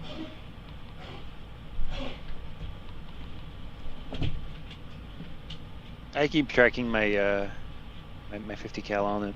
Just you can't just look down and press a button and a missile will come our way. So Yeah. you do. Well, he's climbed out. Okay. He's climbed out of the mech. Ghost Whisper, can you roll me a presence? So that's a D20 against your presence, which is, I'm not sure. Yeah, fail. It's my worst. Oh yeah, that is your worst. Okay. So he's not as scared as maybe you would think he might be, but he comes walking up and he sees you all kind of standing there just like pointing at him, and he goes, should I just run away? I could leave the mech. Yeah, just leave the mech behind. It's not yours, right? They cobbled, I don't know, they probably stole it. And then I just unleash the autocannon on the disabled mech. Okay. I'll just narrate that. I think it would just go and blow the thing up, and the kid will kind of like fall to the ground a bit in surprise, and he won't even look back again after that. He's gonna just scramble up and run as fast as he possibly can. So, Well, oh, sorry, go ahead. nice distraction there, but guess we better pack up, head on. No. Give me a second here. There's stuff here. As in, I open the hatch of my mech, and I jump down and start running because that thing that engage kind of cloaking device that looks handy. So, I'm sure. oh, sorry. I look at like the watch that I have, and I'm just like, you got 20 men. Ample Well, time, make if you camp. ask me. Well, to at least find what makes that thing tick, because I want it. Roll me a if you're checking out the mechs, roll me a D8 and then a D6. A D8 and a D6. Yeah, and tell me the There we results go. of both. Or actually, you're going to roll it in D20, I'm sure, so I'll just check Yeah. it out. A D8 and D6. 4 and 4. So a lot of it is fried, but you're able to pull an unused sensor jammer out of his storage container on the back of that mech. With a hiccup. I'll pick it up and I guess it's a heavy thing, so I'm carrying it on my shoulder toward the trailer, which I'll have. So it's a consumable item. It's something that Okay. you'd be able to carry and use fairly easily. It doesn't take up a weapon slot. Well, Mm-hmm. it will when you're using it, but obviously once you've thrown it out to do what it does, it jams sensors, makes it harder to find you. Okay. So I'll bring it to the trailer for now. Okay. Then, well, how much time is left of the 20 minutes? Because there's another mech. I'm sorry. And was Ghost Whisper saying something? I'm sorry. Yes, with a hiccup over the comms, she'll tell you while you were looking at that she would overlook their arms. Okay. So you can focus on system type stuff, and she's gonna look at their weapons and stuff for you. Yes. You can also you can roll me a D8 and a D6. Oh no, wait, I'm sorry. You can roll me a D8 and a D4. Feel free to continue. Oh no, I need you to roll me a D8 and a D4. Oh, okay. A 5 and a 1. 5 and a 1. So you find obviously the 5 and 8. You find what are called weapon. Wait, no, I'm sorry, that's wrong. Yeah, a weapon quality. It's a modular pack that can be used to adapt and upgrade weapons. This is a sort of like electronic device. It looks almost like a card with a vial on it. When attached to certain weaponry, it can provide a corrosive effect on hit.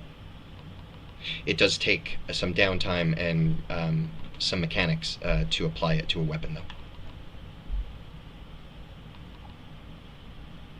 Thank you. I didn't mean to interject. No problem. That's perfect.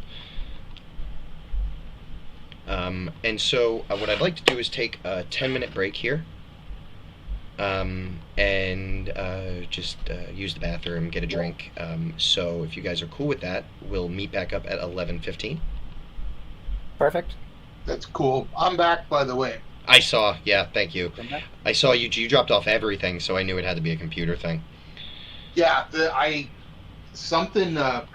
didn't lose power. I think I think it was just a surge because my I've got everything running through a UPS, Yeah. one of those big battery deals, and that thing I probably should check the manual. I don't know what it was trying to tell me after, but it was sure yelling at me. It was for sure yelling at you. All right. All right, everybody. Take 10, 11:15, and we'll be back on, and we'll do the last third of this. Cool. Cool deal.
Okay, we're going to be coming back here officially in a few minutes. I just thought I'd take the opportunity to go over some of the lore in the 3 minutes or so that we have till the players get back. So, where are we? We're on Earth. Year is approximately 2,277, give or take. In 2,177, our technology in mechas advanced rapidly. Some believe it was due to something brought back from the international collaborative space missions meant to unite the world, which was once again on the brink of war. The mechas became useful in literally every walk of life. It was used for anything that the governments of the world did, infrastructure building, skyscrapers. They built a bridge from New York to the UK, all on the backs of mechs. And they had elite fighting squadrons as well. One was known as the Solar Squadron. And when the original warships from the aliens came in, everybody had no idea what was going on. And in 4 or 5 days, they had wiped almost everything out. It seemed indiscriminate. And then suddenly explosions on the mothership, and it seemed to vanish or warp speeded away with the Solar Squadron and Earth's Hope with them. So for about 109 years or so, the Earth has just been rebuilding. It's the same Earth that you know. The mechs have been left behind. The old mech pilots formed federations, 5 of which make up the United States at this point. One centered around Redding, California, one centered around Durango, Colorado, one centered around Bismarck, North Dakota, another centered around Columbus, Ohio, and the last centered around St. Louis, Missouri, where our heroes here, or anti-heroes, depending on how they play it, are headed now, with a brief stop in Dodge City. So it's a rough lore, it's a rough pickup. It only took me 2 minutes, so that's pretty good. So yeah, I like to think of this world as like an antique mech world, a world where antiques can be modified beyond our imagination, but still have that sort of antique vibe to them. Things can go wrong with them, and developments can still be made that make them better. So that's where we are. So I'm going to give you guys another quick interlude. I'm going to check on the players here, and we should be back in 1 minute.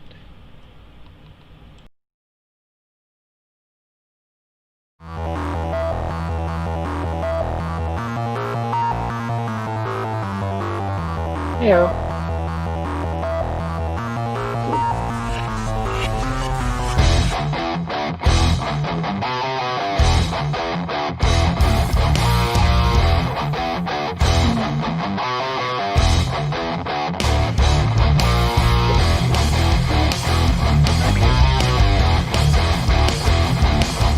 At least just go home, so I may at some point mute.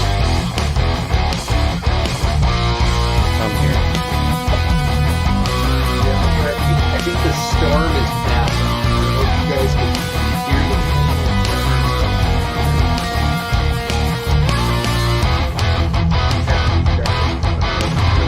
it's passing.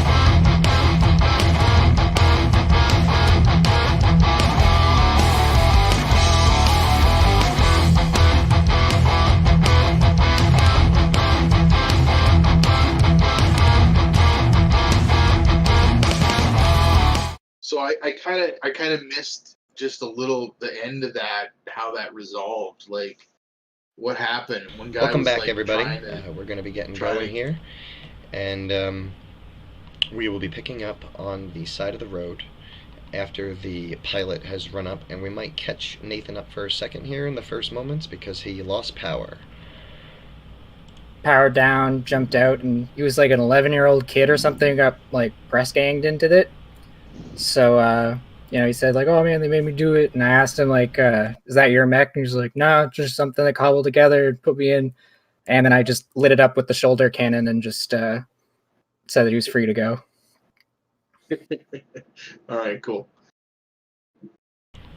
All right, so the militia Echo Squadron here picks up back on the road to Dodge City. It's quiet after that. You approach the location, GPS location that you were given. Roll 20, you see this huge warehouse. Never mind the sci-fi logo in the corner. I am, to everybody watching, I am using the warehouse from Warehouse 13 on sci-fi. Throw me money, sci-fi, come on. So you see this door, huge warehouse, huge door, able for most of you to go in, some of you possibly without even bending your heads. And when the door, as you approach, the door starts to open, clink, clink, clink, clink, clink, clink, clink, clink, clink, clink, clink, clink, and there's a man standing there, looking up at you, neck obviously craned physically as far as it can go, and he says, "Hello, my name is Second Lieutenant Harrison Borsch. You've been told that I would meet you here. I'm to drive the fully armored tech transport. If you would like, you can bring your mechs in. You can apply any fixes you have, go through the equipment that we have here, but by the time you're done, we have to start loading into the transport. We're going to have to do some manual labor. We're going to count on your mechs to do that.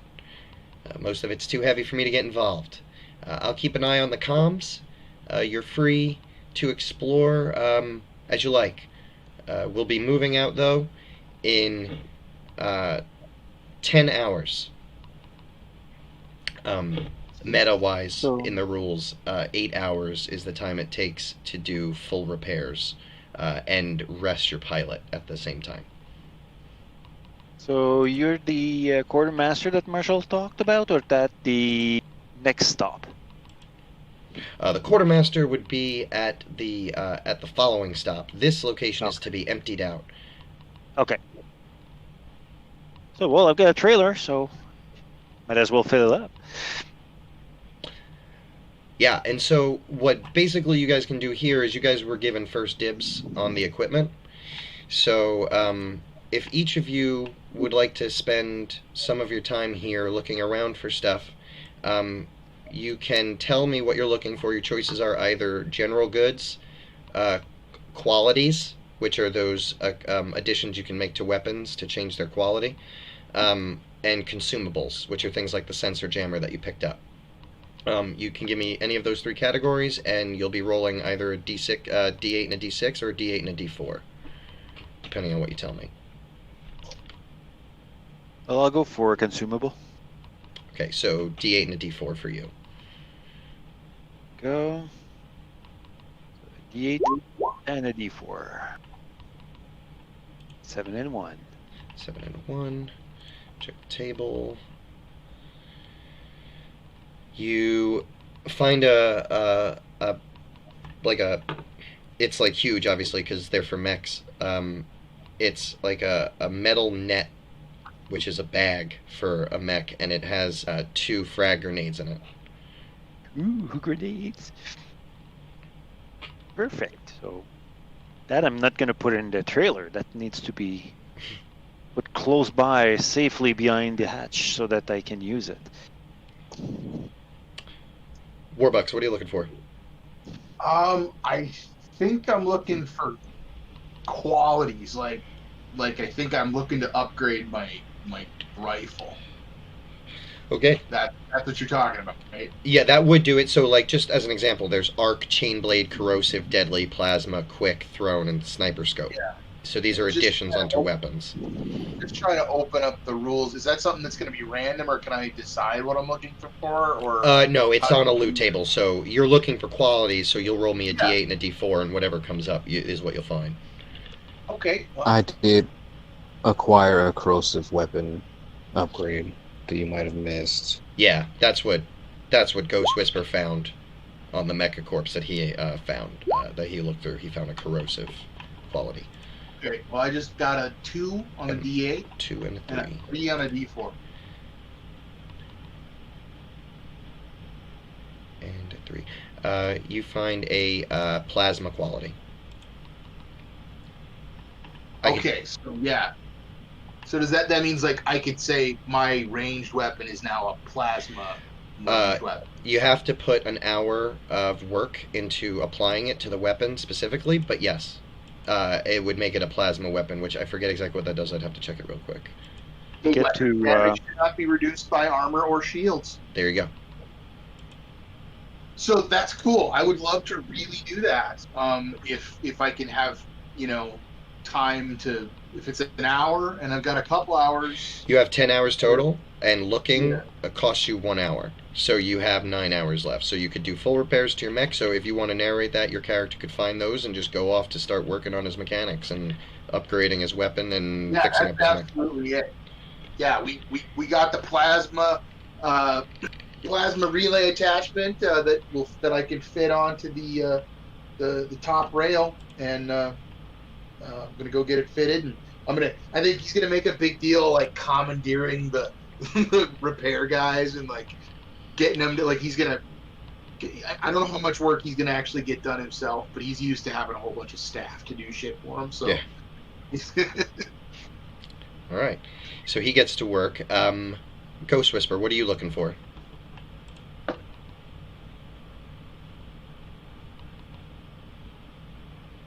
What were the 3 categories again, please? Sure. General, which is kind of a mix of things. Qualities, which is like the corrosive. Now, for you, that also includes sniper scope, so that would be something you'd probably want to find at some point. And also consumables, which are grenades, nanites, drones, jammers, and explosive rounds.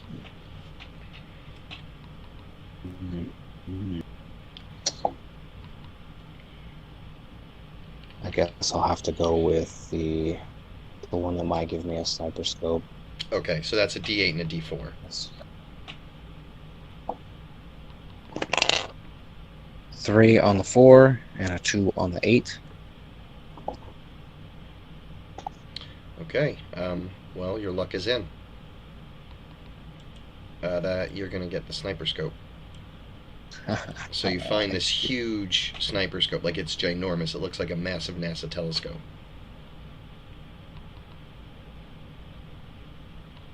You don't have a gun to put it on yet. It can only go on heavies. You don't have a heavy gun yet, but you're building up to your sniper rifle. Yeah. So you tuck that away, probably somewhere in your mech's, outer plating. Keep that on you. And Breaker Mammoth, what are you rolling for? I'm gonna look for a quality. D8 and a D4.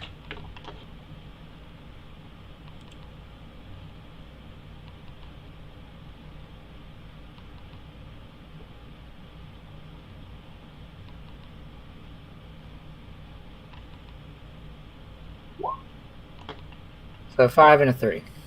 5 and 3. A 3. Okay, so you find the throne quality. Oh, that's pretty dope. Yeah, so you can pull your weapon back to you. A melee weapon.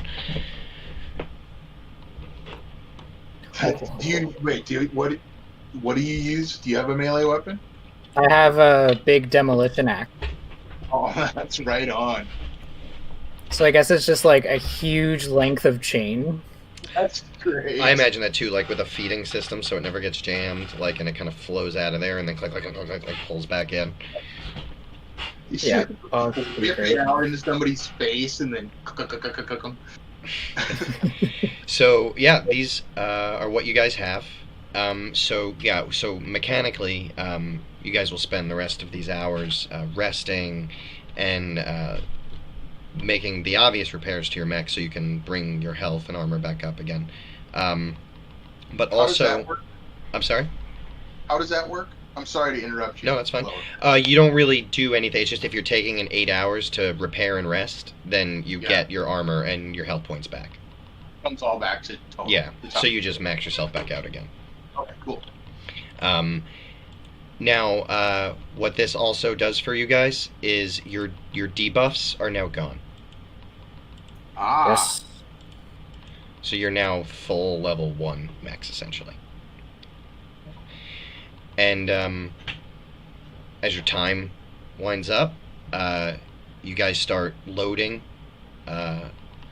for the second lieutenant onto this huge transport vehicle, where you're loading up a whole bunch of stuff. Like, it's obviously just like bits of modules and, huge, most of it isn't grabbable and usable as it is. It'll have to be put back together again. You guys kind of picked out a lot of good stuff out of it, but it's just like all these huge parts of things that they're going to move to another warehouse that hopefully they can be fitted together and make workable equipment again, to outfit some soldiers. And the second lieutenant says, hey, I gotta finish up here. Can one of you run to the comms and radio KC Foxtrot 1? That's where you guys are headed, by the way. And just let them know that we're gonna be heading out. Sure. Roger that. We'll take care of it.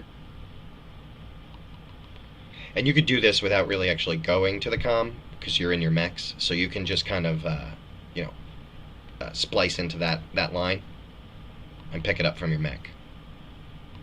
So you hear, KC Foxtrot 1 here, over.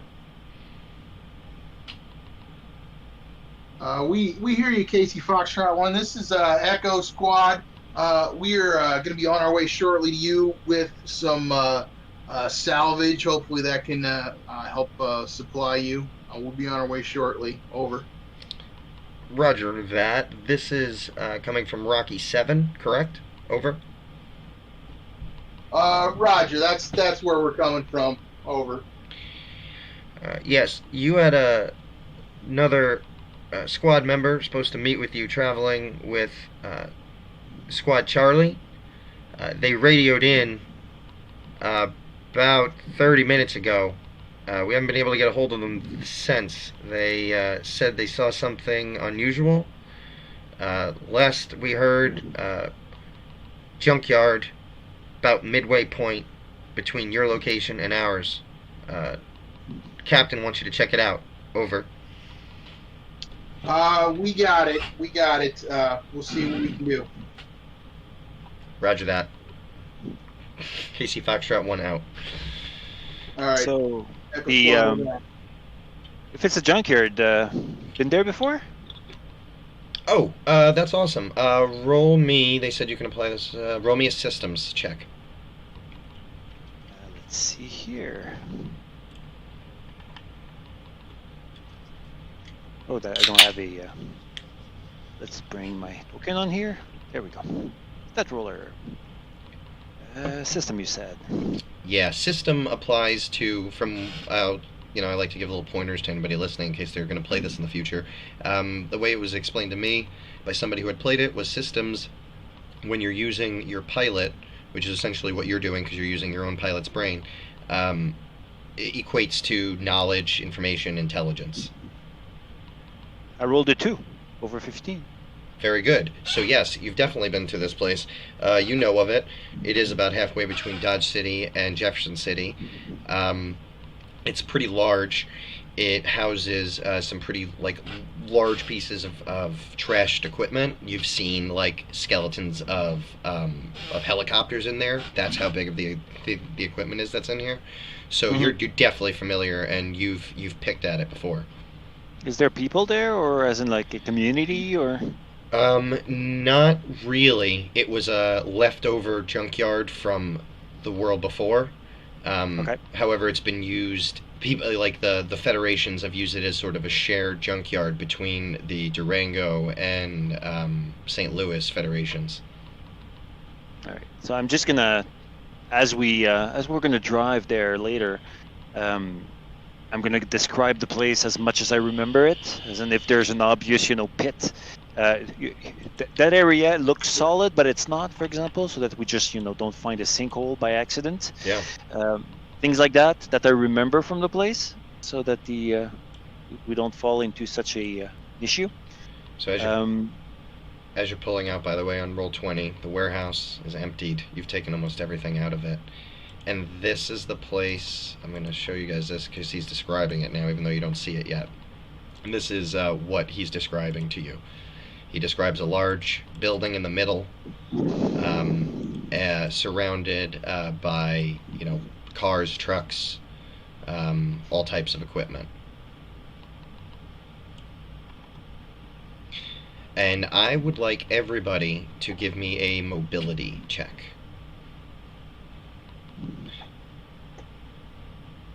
You'll need to drag your tokens on the Oh, yes. on the map. Actually, I'm sorry. Fail. We have to kind of theater of the mind this one in the beginning. Okay. Because you'll be approaching it. But you can drag them out and leave them in there for the time being if you want. Just don't worry about where they are. Okay, so that was a fail from Chad. Nobody fire on the roll. I'm sorry? No modifier, Nobody. no. Flat roll. And I'm in VQ, so I'll go with advantage. No shock, I have failed. Okay.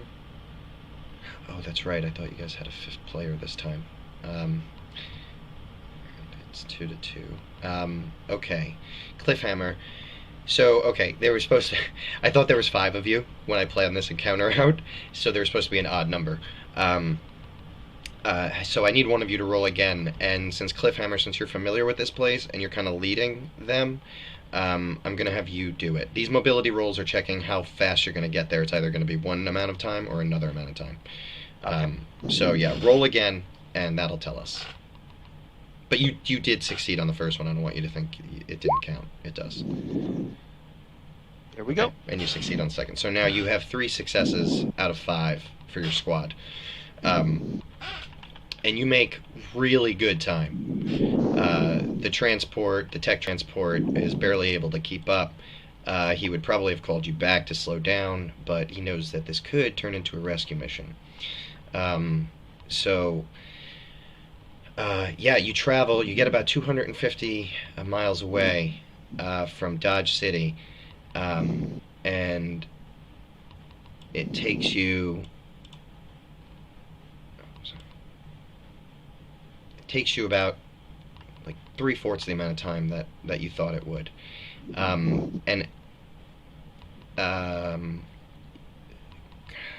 Cliffhammer, you're out in front, you said. So, oh, but you know what? So you prepared everybody. They know exactly where it is. So you know beforehand. I'll let you take it from here narratively. You start to slow down about, let's say, 120 meters from where you know the junkyard's going to be. Probably just on the horizon here. So it's close to a town. It's sort of actually in the middle of nowhere. It's really. I figure it's a big hole in which everything was just thrown, and so there's sand dunes, and the area is kind of abandoned, and you see the wind is just picking up whatever trash is left from there, because even though it's been 100 years abandoned, people still come and drop stuff here. And once I get a chance, I just stop to. We've been driving hard, so the engine must be running hot a bit. Oh yeah, the whole machine is hot. So before we move in, I'd like to make sure that we have the big trailer, as in the tech machine transport. that the tech transport that we have, as in that it's close and we can actually cover it. Oh, interesting. I don't want us to just go in and suddenly, we can't, because there's a big ramp going down. Yeah. So I don't want it to be alone going down that ramp. Yeah, interesting. So I had an idea. So I think Harrison, he pulls over when you slow down, and he gets out of his truck again. He's all the way on the ground, tiny, and he looks up. He goes, "I assume this is the spot." He goes, "I'll cover up," and he pulls out a bazooka from the passenger seat. That's kind of what people on foot that's the only thing they could use against mechs to begin with. So he pulls that out, he shoulders that, and he starts to unwind this huge canvas, like sand-colored tarp over the whole truck. And then he takes position at the back of it. And he says, "I can hold down this position. Don't leave me here alone, but I can hold it down long enough for you to check it out." Good stuff. So what'd you guys like to do? I think Breaker Mammoth will like stay near the convoy, like the truck, the one that we've just covered up, so that he can just make sure that the cargo that we were tasked to protect is all right. Okay.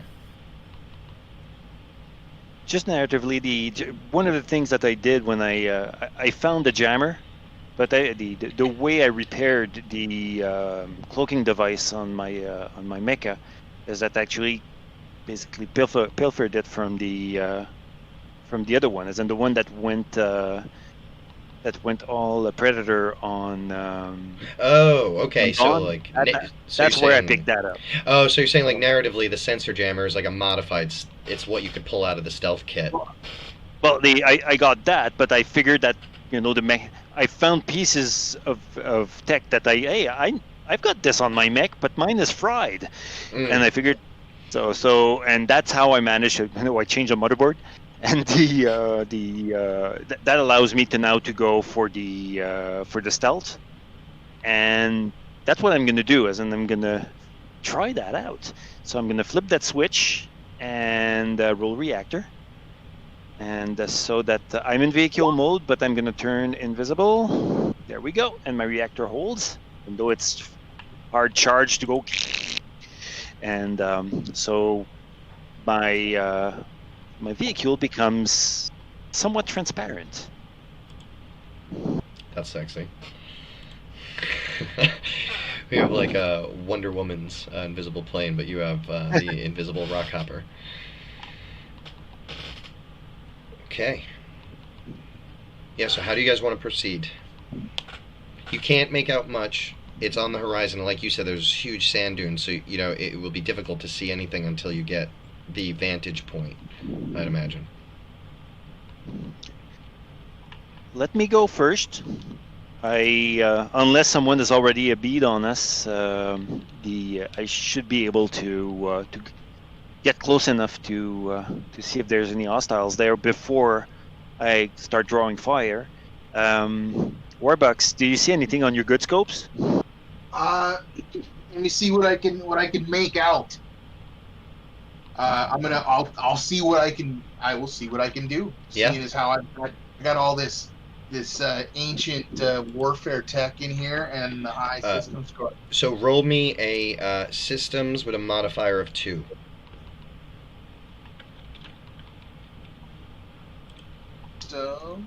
Modifier.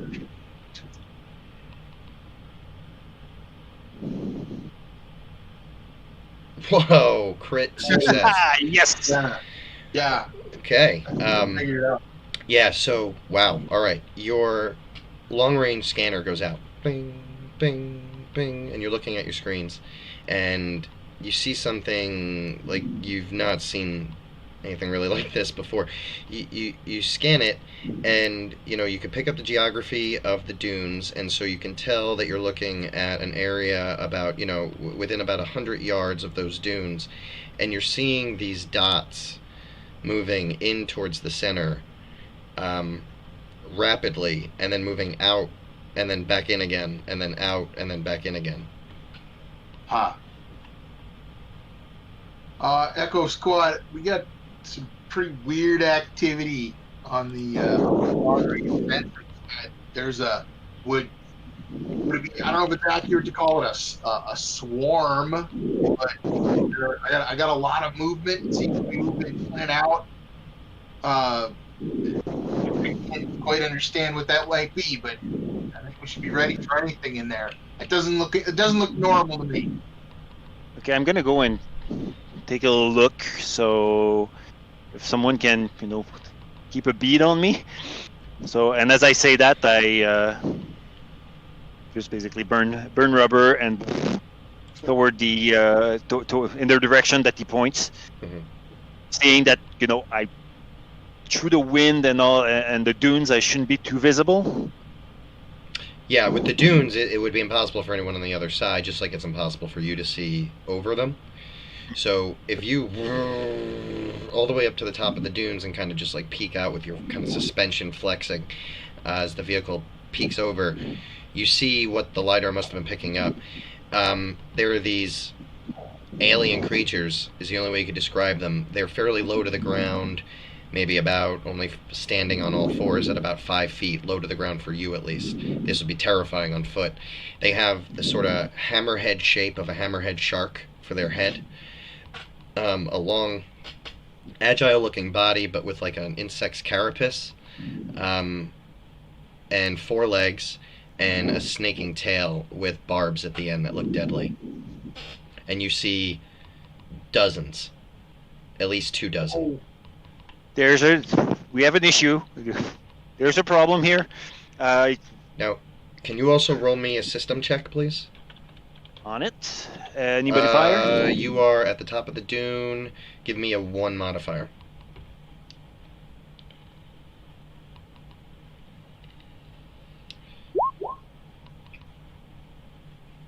No, it's even. Yeah, that doesn't that make? Oh no, that's the other game I was playing. Even doesn't. Roll. Yeah. Yeah, roll under. Okay, so what I'm going to say is you try to scan the area, but you're so close to all this action that it's sort of just scrambling everything. It just looks like a swirl.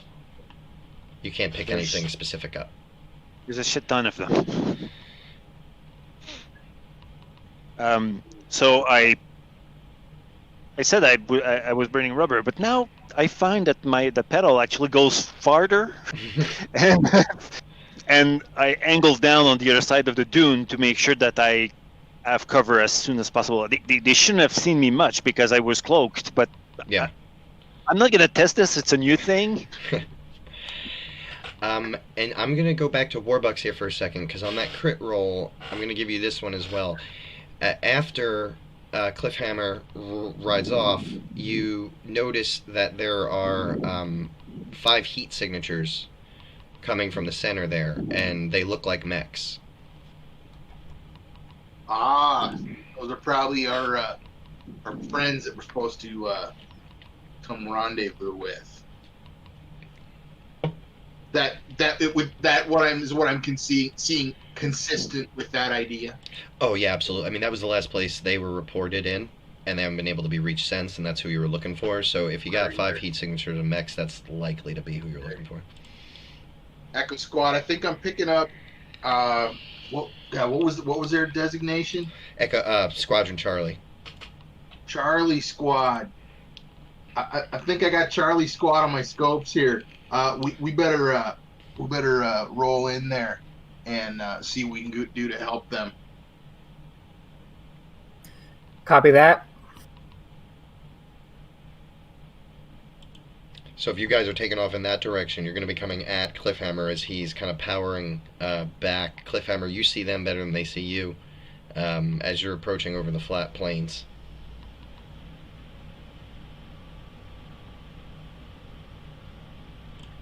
He was unmuted, and then I think he muted himself because I think he thought it was reversed. Maybe I'm wrong. Go ahead, Warbucks. There we go. Oh, never mind. Sorry, go ahead. I'm just going to revert back to mecha mode. Awesome. I imagine this happens in full. I mean, I know narratively you have to take a full action, but I just imagine you do this like a transformer while you're driving. Yeah. Exactly. Yeah, so you can relay anything. Well, you already did over the radio. So you guys are about halfway between the road and the dunes now. So I'm going to call that.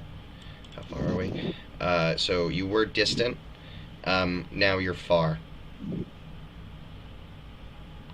So they look like they have a bad tail. I didn't see if there's a mouth, but I don't think it's a good idea to have that tail swipe in our direction, and they look fast. Okay, well, I guess it's going to be better to shoot these guys and try to keep our distance a little bit. I was able to repair my energy shields a little bit while we were back at the base there. So what does that do?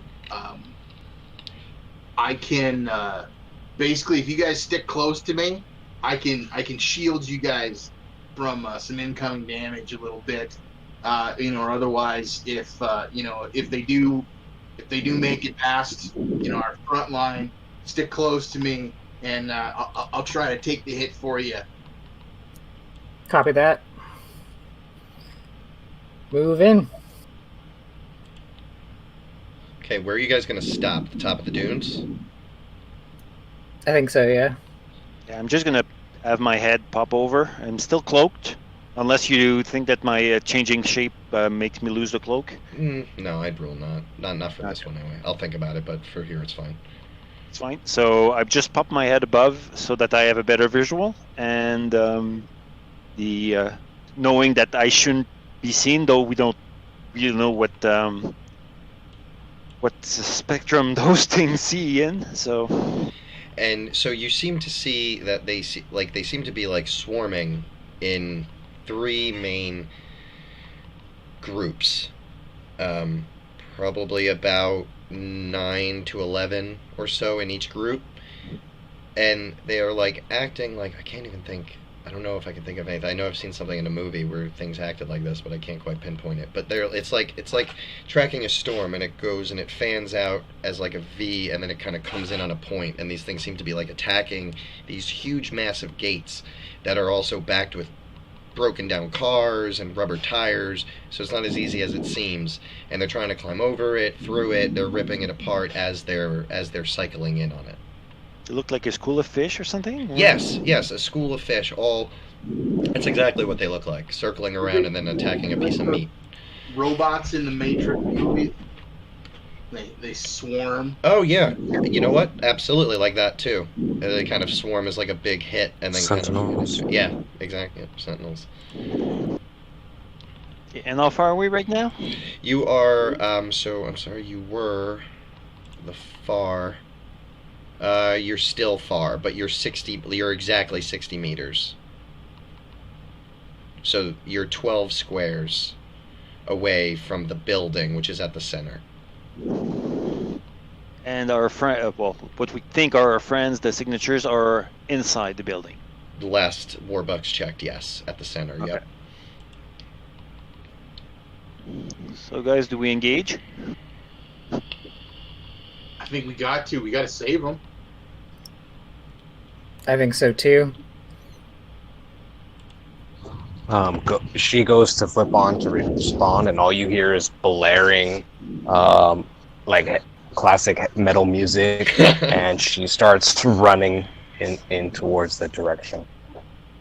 And she just leaves the channel open, so you're gonna have to mute her or something.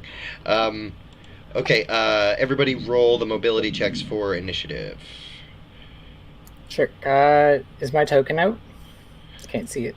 We have to kind of theater of the mind this. I couldn't find a map big enough, and we're not quite in. Well, actually, wait, are we? Well, the question is that the macros work better for if your token is on the map. So I gotcha. You can just drop it even if we don't use them. Gotcha. Yeah, Okay. I just put mine on the map. So, is there any modifier to this? No, this is an initiative roll. This is flat. Wait, so who's on the board and who isn't? Oh my goodness, I won this time. Cliffhammer and Warbucks is out there. We need not Nomad Ratchet, Ghost Whisper, and Cameron. Must have been because I was studying everything so intently through the scopes. So you're 12 squares away from them, not the center of the building. So we'll basically call that. So basically, where we have your tokens right now is where they are, really, and you're 12 squares back from there. Okay. Just ignore that reactor roll. That was just a misclick. Okay, no problem. Okay, so let me see here. So what do we got? No, that's a reactor. Stat check. That was a 9 for Cliffhammer. Ooh, a 5 under 6 for Warbucks. Okay.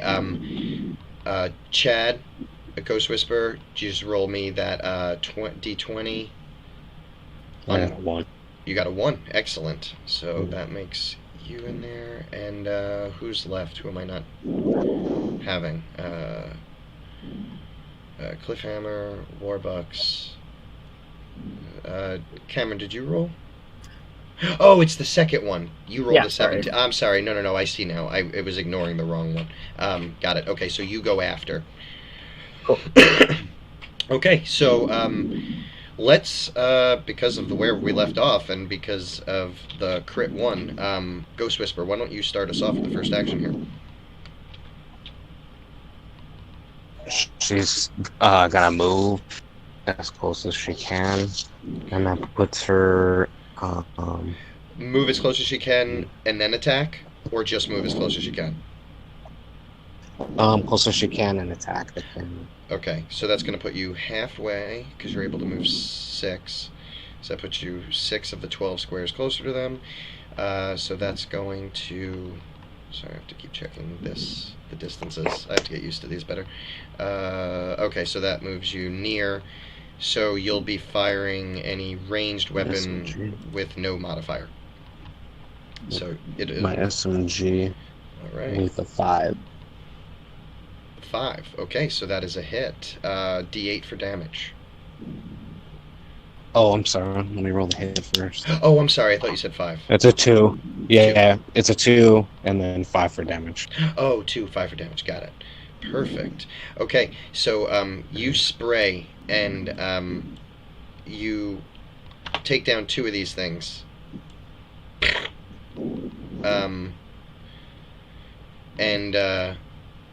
Yeah, you're running in. So I feel like they're making a swipe in on the gate, and you kind of spray at their flanks, and yeah, 2 of them drop down, but the rest of the herd doesn't quite react yet as it's lunging into the gate.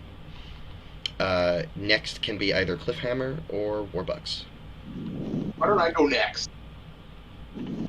Because I'm going to start off by telling Cliffhammer that get in there, boy. You can get it. You can get it. You're one of the fastest ones. Get him. And just give him. I'm using my inspiring speech on him. Very nice.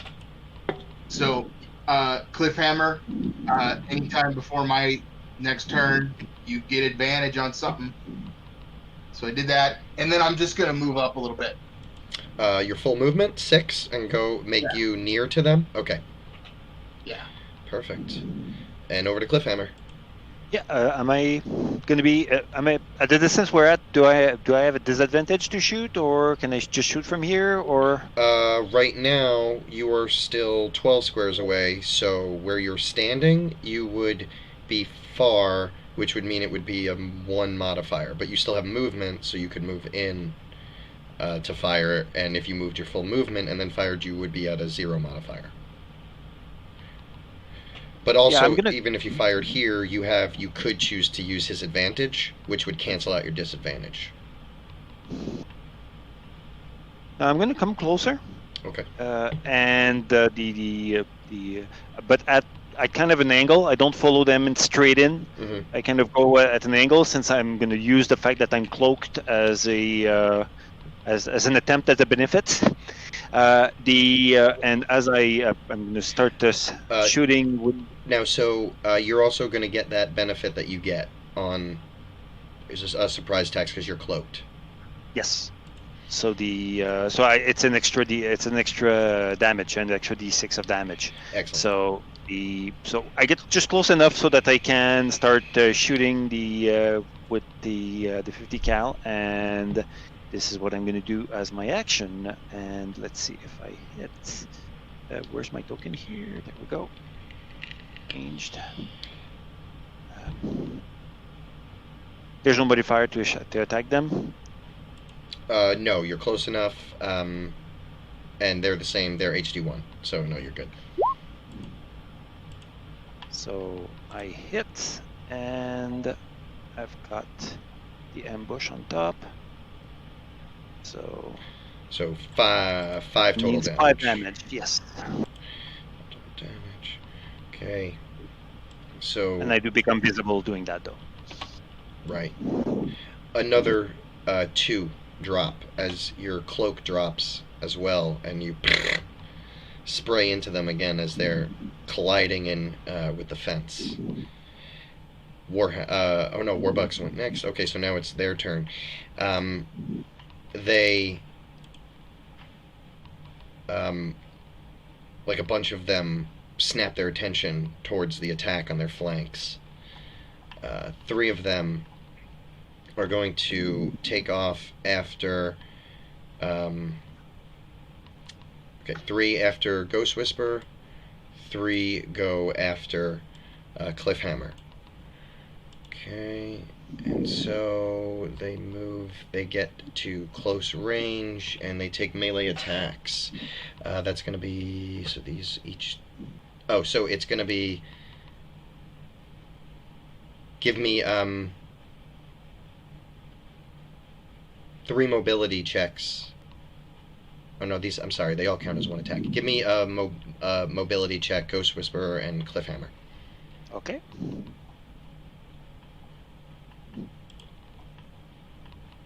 Failure. Same here. Same here. Okay. Ghost Whisperer, you take 4 damage. Cliffhammer, you take 6. Okay. Did we repair any at the warehouse? Yeah, you are at full health again. Okay. And full armor. So you can apply that to armor or health as you choose. I need 2 to armor and 4 to hit points. Okay.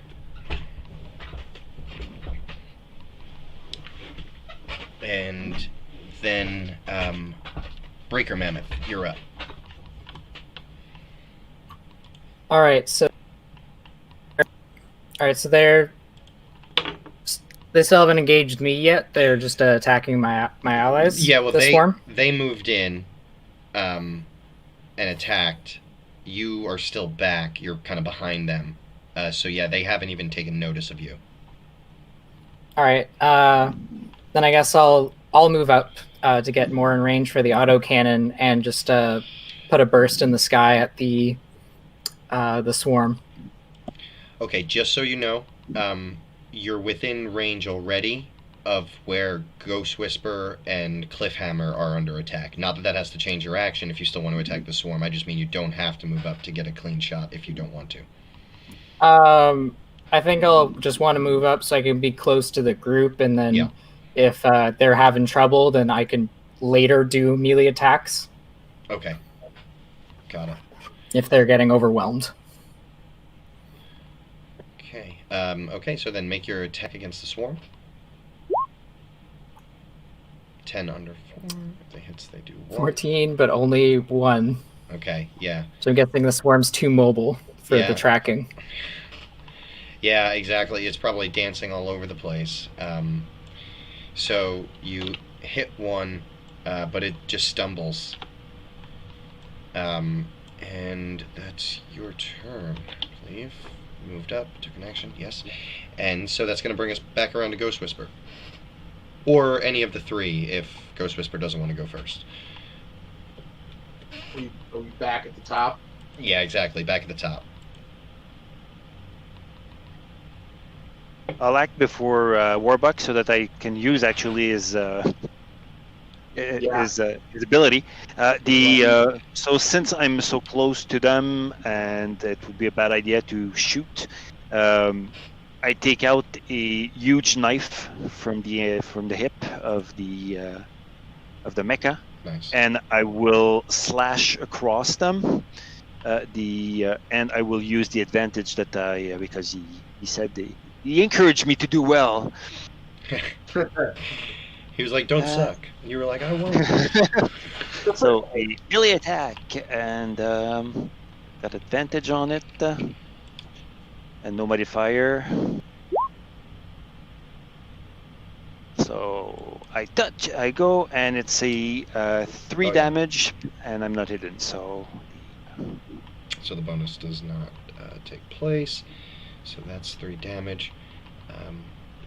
Alright, so you take out one of these guys. and I'm in. Alright. One, sorry. No, go ahead. Okay, and I'm gonna slash again because I can't really take hits like that. And I guess that even if I if I'm in close like that, if I go for cloak, they would still be too they would not be really affected because I was there, I guess. Or you consider that I can go cloak? How does cloak read? Because I think I used cloak on the other guy, and it. Well, they weren't in contact when you did. That's true. So I'm just trying to read the cliff jam. scouts. Buzz cloak and field as an action activate. Cloak and field become hidden. Roll your reactor die. Yeah, you can't become hidden when you're right next to them. Okay. Yeah. I'm gonna slash again then. So. Okay. But I don't have the advantage this time. So, and I will load the reactor after. Okay. So, nobody fire. And I hit again for 5. Oh, very nice. Okay, you take out the other two. But their blood sprays up at you, and you hear snapping as it seems to corrode the metals of your mech suit. You take 1 extra damage. Ow! Ooh. I'll take it in the armor. Okay. There goes the armor. It's fried. Okay. Ghost Whisperer or Warbucks? So Cliffhammer is right up like in hand-to-hand combat with a bunch of them right now, or did he just kill them? He just wiped out all 3 that had attacked him. Okay, so could you describe what we're facing again? Yes, they are a sort of low to the ground in terms of a mech. They're about 5 feet off the ground. Orientation, I guess. I kind of lost track of how. Oh, where they are oriented. So, I imagine. So he said he went off to the side. He went off to the left. Ghost Whisperer went straight at them. They were hitting this point on the gate, which I would say was right in front of you. A couple of them branched off to attack those 2. There's still some around Ghost Whisperer. Otherwise, none of the rest have. They've sort of reeling from hitting the fence, but likely they're going to know you're there as soon as their turn is around. So I'm pretty much still close to everybody, right? Or near to everybody? Yeah. You moved in with them the same number of squares, so you're still within that close bubble. Not near bubble. Sorry, that's what I meant. Near bubble. Yeah. Some of my things are I can do near stuff and close stuff. I just wanted to kind of see what I had cover on. So okay, but is anybody in like hand to hand with these guys? Who's closest to? The closest ones with them would be Ghost Whisperer, who has 3 within melee range of him. Okay, I am gonna power up my energy shields and extend them to cover Ghost Whisper. Okay. So that's what's that gonna do? Click a token. Ghost Whisper on the screen. Yeah. Look at that. Neat. Okay, my reactor roll is 2, so my reactor die is gonna go down 1. Yep. But that's okay. So I granted out that energy, and so now basically Ghost Whisper, if you take damage, you can reduce it by a D4 because of this energy field. Awesome, thank you. All right. Okay. You didn't move to do that, so you still have a move. Right. Who do I have a shot on? You could shoot at the swarm, or you could try to shoot at the ones attacking Ghost Whisper. That's up to you, but you've already armored him a little bit, so kind of up to you. Yep. Well, he's got 3 of them on. You know what? I'm gonna shoot into the swarm. He's a big boy, or she's a big girl. Yeah. Ghost Whisper, a woman? Yeah, woman, Dawn. Yeah. Okay. Well, big one of those. I'm gonna shoot the swarm. Okay. So it's gonna be. Is there a modifier? No, not at the swarm. Nope. Bam. Okay, that's a miss. Yeah. Okay, I will remind you, it's a little late, I probably should have reminded you guys of this earlier, but I did give you each inspirations for your intros, so if you ever want to take that and roll again, you may. Well, let's use it right now. That sounds like a great idea. Go ahead. Let's make this count. Make it count. Let's try that again. Oh. Oh my god. You crit fail. So roll a mobility test. So wait. Oh that wait, was no, my- no. So that's I just it shouldn't be like 18 is the worst, right? Oh yeah, Or that's 18 right. is the result. So I still did suck royally. Oh, okay, yep, I gotcha. Yep, still pretty bad, but yeah, you just miss. I don't know what's going on with Okay. your targeting. Yeah, I must. You know what? That reactor drain must have really messed up my target compensation circuits. Who knows what's going on now? Okay, Ghost Whisper, you're up. So we're in. There's still 3 next to me. Yes.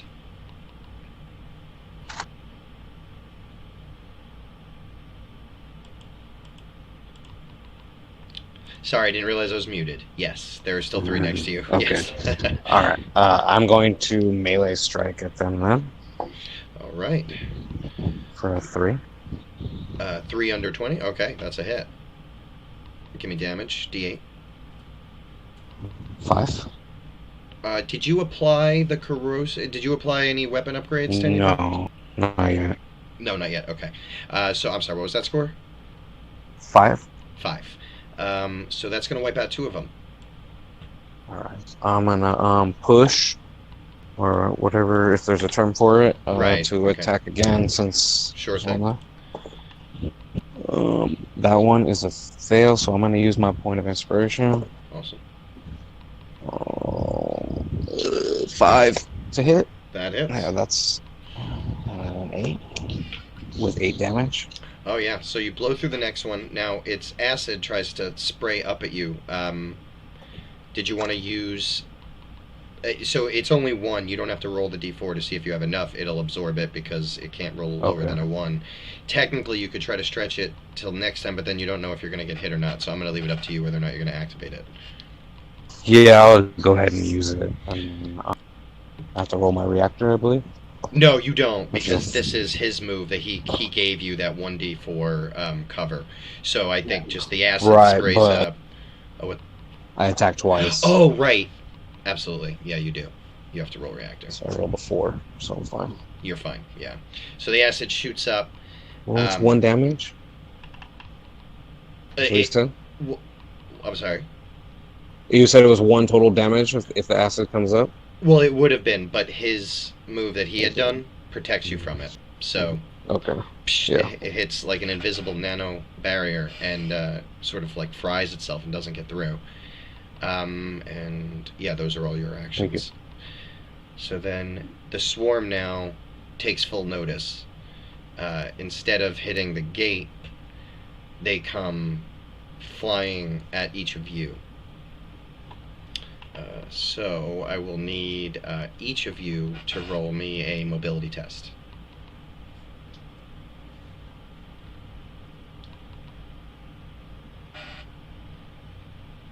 Two. I'm sorry, what was that, Chad? I passed with a 2. Oh, nice. Very nice. Oh, my crit failed mobility test. I just fail my mobility. And... oh, Cliffhammer, you passed. Okay. So, you see, I gotta roll 2. The first one's gonna be for Cameron. You take 3 damage. And I think it... how does crit fail on... create a custom... Probably should have paid more attention to that when I was reading through this afternoon. I think he needs to roll reactor. Oh, you're right. Yep. Okay. So he Who's takes out there? the same damage. So you take 2 damage and roll the reactor. And your reactor should be a D4 now. $4. You're okay. So you're telling me that was my crit fail on my mobility for initiative? Does that? No, that's not initiative. That's Or what was that? that was your that was them attacking you and you trying to dodge it. Okay. So I crit fail it, and I'm sorry. Yeah, Tell no me again. problem. So they all swarmed at you guys. You got a crit fail on dodging their attacks. Okay, now I understand. And so then I take 2 damage, and you're going to Yeah. roll the reactor die. right. That's the penalty for crit fail. Okay. Okay. My react. I just rolled 4, so we're okay. Reactor roll. Right. Exactly. So you're okay. So you're where you are. Yeah. Okay. The damage. All right. So I'm taking that to my armor, if that matters. Oh, that's fine. Yeah. Yeah. Oh, I hear what you're saying. Thank you. Okay, and that's going to bring up Breaker Mammoth. All right. Well, we're gonna return the favor, and I think we're gonna take out my new wrecking axe flail and just slam it into the swarm. Nice. Give me that attack roll. Give me that beautiful beam footage. Ooh, very nice. Nice. 7 damage. So yeah, you just crush through 2 of these things that are right near you on both sides of you. Nice. Just crush. And then let's see, we can have a few actions. See, that was. Yeah, I'll take as my other action is I'm gonna command someone else to either move or attack. Nice. Who are you going to use that on? Let's do Ghost Whisper. And you're going to have him attack? Their choice. Oh, Ghost Whisper, you can take an extra move right here. How far are the next available? Because the 3 that were near me are gone. Right now, they're all around you because the rest of the swarm swarmed over everybody. You rolled a good dodge, so you didn't take any of their hits, but they're still everywhere. It's full melee now. Yeah, we gotta slice at them, right? Yeah, makes sense. Alright, Blitz. A very good one. Sorry. Because it's a failure. Oh, it's a failure. Oh, man. Oh, wait. It's my power, right? So what happens if it's exactly the number? It's a fail. It has to be under it. Okay. Yeah. That's right. Okay. Breaker Mammoth, that ends your turn, right? Yep. Yeah, so you try to call out to him, and he tries to swing, but they're like, I feel like they're everywhere, and they're like, probably hands are like, they've like swarmed into all his gears and stuff, and they're climbing all around, and so he just can't get a good swing on them. Dang. And Cliffhammer, Warbucks, Ghost Whisper, you're up. So now I don't have to, since that was like a free action thing, it's just my regular action, right? Yeah, exactly. Now you get your 2 regular actions. Okay, so I'm gonna swipe. So are either of those other guys who are going right now, are either you guys in like melee combat with anybody? Everybody is in melee combat right now. Everybody is. Including me? Or Yeah. they've surrounded me? Well, they've surrounded you. You could shoot at one farther away, but there's also ones able to hit you right here. Alright, who's getting swamped the hardest? Just, I mean, looking around. Is it anybody? It's a mad fray. Alright. You know what? I think I better just start laying about and doing some damage. I'm gonna pick a target and I'm gonna ship my gun and pull out my my shield and mace and start going at people. Okay. So I'm going to actually, or is there? Are there? If I did a melee, if I did like a ranged attack and then a melee attack, is that 2 attacks and I'd have to roll my reactor? It is. The only thing you can really do is like take an attack and then do a like a module move, but most of the module moves take a reactor roll anyway, so it ends up being the same. Yeah, and I'm gonna D4, so I don't really want to be rolling my reactor anyway. So okay, you know what? I'm gonna sidle up next to Cliffhammer. And so we're like real close. So I'm close, literally close. Nice, yeah. Say, all right, man, it's you and me. Let's get him. I'm giving him the inspiring speech. So you got a D4 from my inspiring speech. So that's my first action. My second action, I'm going to pull out my mace and hit somebody. Nice. Roll it. You miss. I do miss. But I was super earnest about it. He tried, though. All right. Cliffhammer, Ghost Whisper. Are we all stacked together, or there's a nice hole in the middle that's full of swarm right now? I think there would be a hole in the middle full of swarm because the way you guys moved in was sort of 2 in the front and then 2 in the behind, so that sort of probably left a square in between you guys. Okay. So I go in the as a first action in my I shout close your eyes, and I throw a grenade smack in the middle. Beautiful. Oh, very cool. Okay. I gotta check what the grenades do again. I think they do flat damage. Test power, deal 2d6 damage to one near enemy and one other enemy close to it. So I guess I can hit a lot of swarm. Yeah, 3 of these guys are equal to 1 individual, so you're able to do damage to 6 of them. So roll me the 2d6? I'm gonna go for the power first. Oh, right, okay. No modifier. No. And I don't want to miss, so I'm gonna use his use the benefit is his inspiring speech that he gave me, so I'm taking advantage on that. And I roll a 9. Okay. So, and I'll roll my 2d6s. 6. 2 of them. Please roll well. Shite. So 4.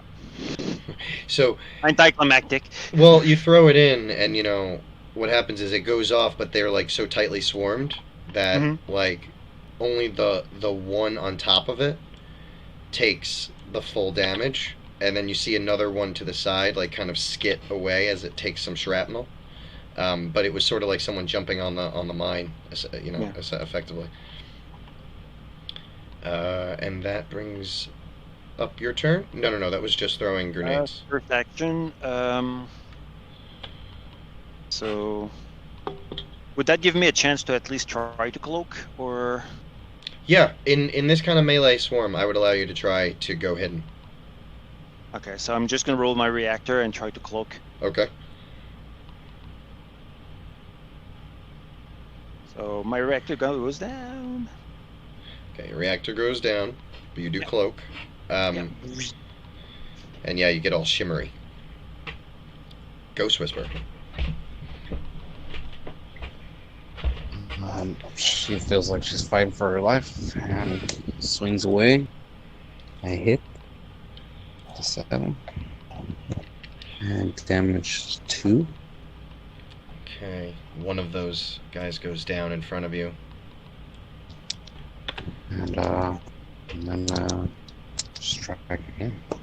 Okay. With a 1. 1 to hit. Yeah. Oh, awesome. Crits are double damage, I believe. So you just roll D8 So twice. 4 times 2 is 8. 8. Oh, you want me to roll it twice? Or Oh, no, that's times fine. Either way is fine by me. That's fine. So boom, another 2 drop. So you 8. Oh no, my reactor. 3 of them. So you actually just like you go on a bit of a rampage. You're like, and these things are just getting cut in half and sliced every which way. Roll that reactor. 5. Okay, you're good. Her music's still blaring in her cockpit. And the rain and the oh well, that's not metal, I guess. Well, it's sort of. Okay, so everybody roll me a mobility test. Actually, I'm sorry. Everybody roll me 2 mobility tests. 2 of them. Yes.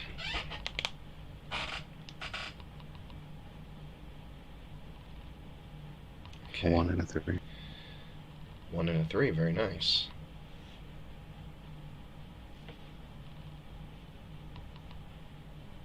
I got the first one. So 1 fail and 1 success. 1 fail, 1 success. 2 fails for Warbucks. I got both. 2 successes for you. Okay. So, oh, and Ghost Whisper, how'd you do? 1 and a 3. Oh, that's right. You said that. So 2 successes. Okay. So,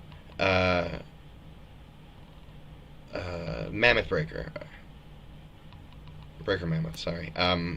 You Yep. take... Which one did you fail? The first one or the second one? I failed the first one. Okay. You take 1 damage. Warbucks, you take 4 total. And what happens is the swarm is just, they're continuing to slice at you, and this, like, a couple in the back suddenly expose their necks and fire out projectile spines, one of which penetrates your mecha, Warbucks. Find that to be rude and unnecessary, sir. Their damage rolls are garbage. I'm actually landing a bunch of hits and just unloading on you guys, and it's not really doing an ass ton of damage here. I still got some armor left. I know, it's crazy. The bandits were far easier and did more damage. Is that missile, that's why. Okay, so that's their attack. Breaker Mammoth, you're up. Alright, well, we're just gonna continue bringing the pain with another good swing of my new axe. Alright. That's a hit, and you do 8 damage. Very nice. Yeah, you come down, like, one of them's jumping at you over another one, and you crush you swing down and crush the first one into the one on the ground and squish them both, and then as you lift it's an axe, right? Yeah. As you lift the axe up, you see another one jumping at you, and you just swing it to the left, and you cut that one out of the air, and 3 of them drop. And then as like the command action again, I'm gonna choose Warbucks, and I'm gonna be like the tactical screen comes up, and it's just like Warbucks behind you, and I'll let them go. Go ahead, Okay. Warbucks. Take your movement. And I just and whip around me with the mace and put the full weight of Warbucks behind it and miss completely. My God, your rolls the second half of this game so bad. Yes, sir. So you whiff at this thing, and it just collides into you. No damage yet, it's narrative, but you just totally missed it. Now, you guys start to hear and I gotta roll these this way. 3 mechs reach the gate on the other side. One of them rolls. They hit. How much? Wow, nice. And right in between Ghost Whisper and Cliffhammer, 50 cal comes in and boom, takes 3 of these out, leaves a small crater, and wipes out 3 of them. Cliffhammer, you're up. So I don't have anyone on me anymore? They're still around. Okay. There's still a bit of a swarm. It's just narratively they were between you and Okay. Ghost Whisper. That got exploded. I'm gonna, since I don't have, I think the way I see it, the ones immediately on me, are gone. So I'm gonna shoot at those that expose their necks and shot the darts Nice. because I don't want to be shot from afar. And I'm gonna spray them with the machine gun fire. Okay. And I'm cloaked. Right. Well, So you get your extra dice. So if you hit. there we go.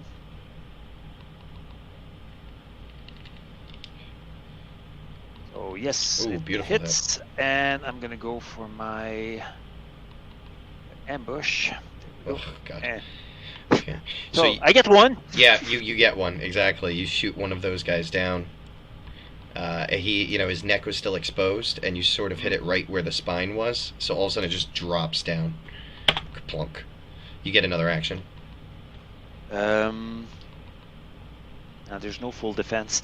So the what I'm gonna do? Yeah, I'm gonna shoot to anything that's close by. Although I'm not cloaked anymore. So Okay. and do I risk a reactor though? How many are there still left around us? Well, now you have a little bit of extra firepower just came in, but there's one. There's, 1, 2, 3, many. There's less than half. There's about maybe 13 or so floating around. They're more scattered, though.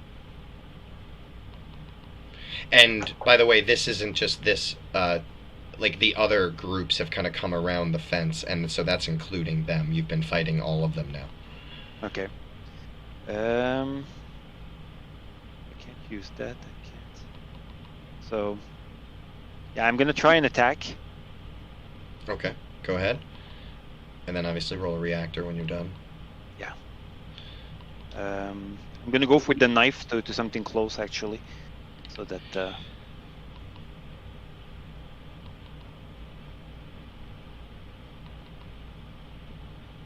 And I'm gonna use the. I'm gonna use the inspiration that I haven't used yet. Okay, yeah, that might be a good idea to do now. Or reroll that. So for everybody watching, that's a crit fail. But we'll get rid of that.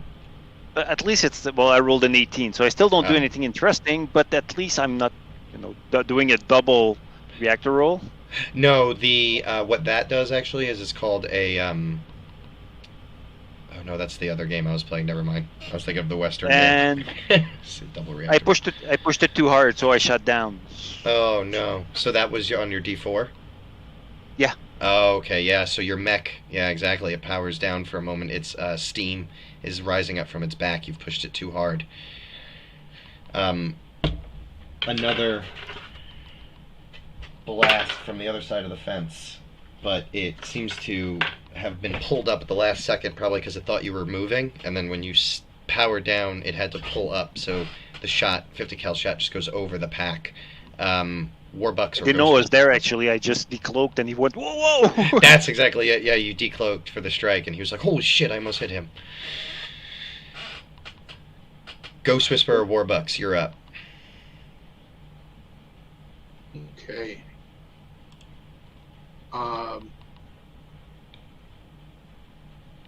I think I'm going to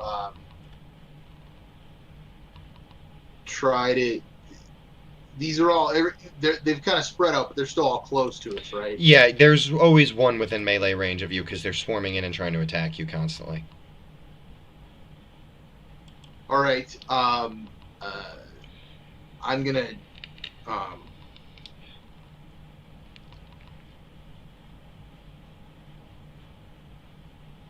gonna use my nano shroud to try to gain back some armor. Okay. To begin with. I should have probably done that second, but yeah. I'll let you shift that. We're still learning the system. If you want to make whatever you're going to do first. That was gonna shut me down. Yeah. Well, I guess I was gonna do an attack and try to gain some armor. So I'm gonna gain some armor, but I'm gonna just try to lay into somebody with my melee attack. Yeah. We're just going to say you shut down after the attack. It's no problem. Yeah. Okay, so you hit. round up, you drive your axe right through one of these guys, and when you go to pull the axe back out, you don't have the energy in the mech to pull it off, so it just goes like. But I did regain 4 armor, so that's pretty bad. That is good. And another attack from the fence. As a Gatling gun fires off with a hit.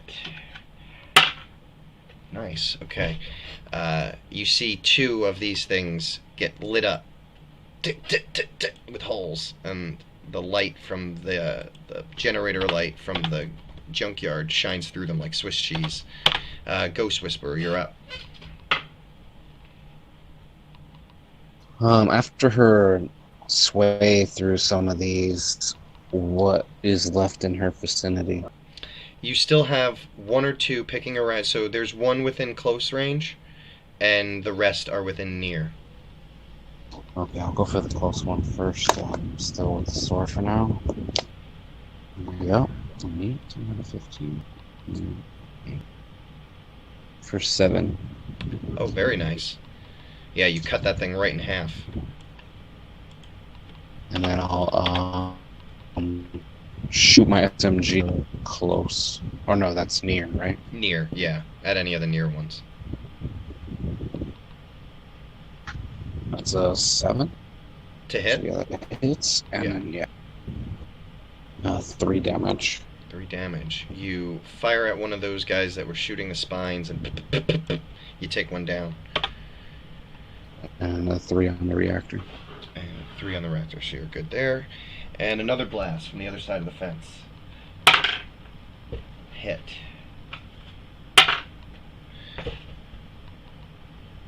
Plasma rifle barrels through the last of those ones that were shooting the spines at you.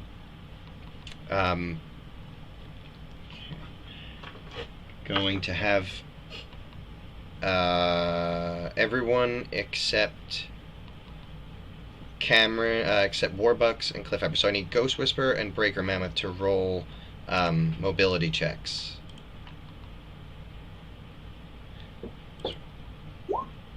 Pass with this. Pass, okay. Pass. Pass. Okay, 2 passes. So the swarm is continuing to attack. They hit. It was Warbucks for 2, Cliffhammer for 4.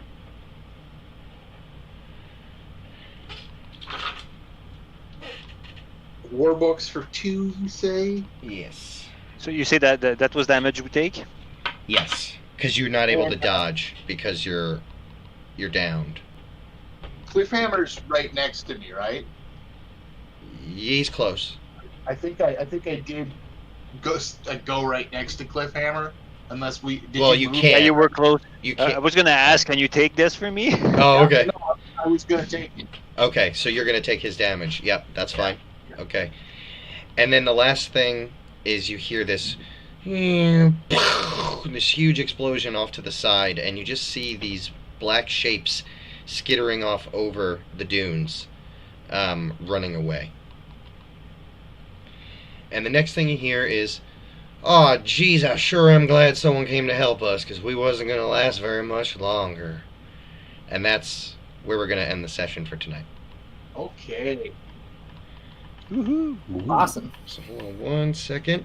Thank you everybody on YouTube for watching. I hope you enjoyed. Have about 8 sessions left of this planned. They will be going all the way up from level 1 to level 9.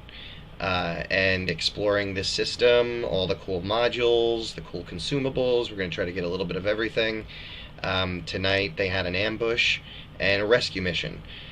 In 2 weeks, I should say, 2 Thursdays from now, on the 19th of June. We'll see what happens then. Thank you very much for tuning in, and this was Red King GM running for Unnamed Productions using the Mecha Hack system by Matt Click. Thank you very much for watching.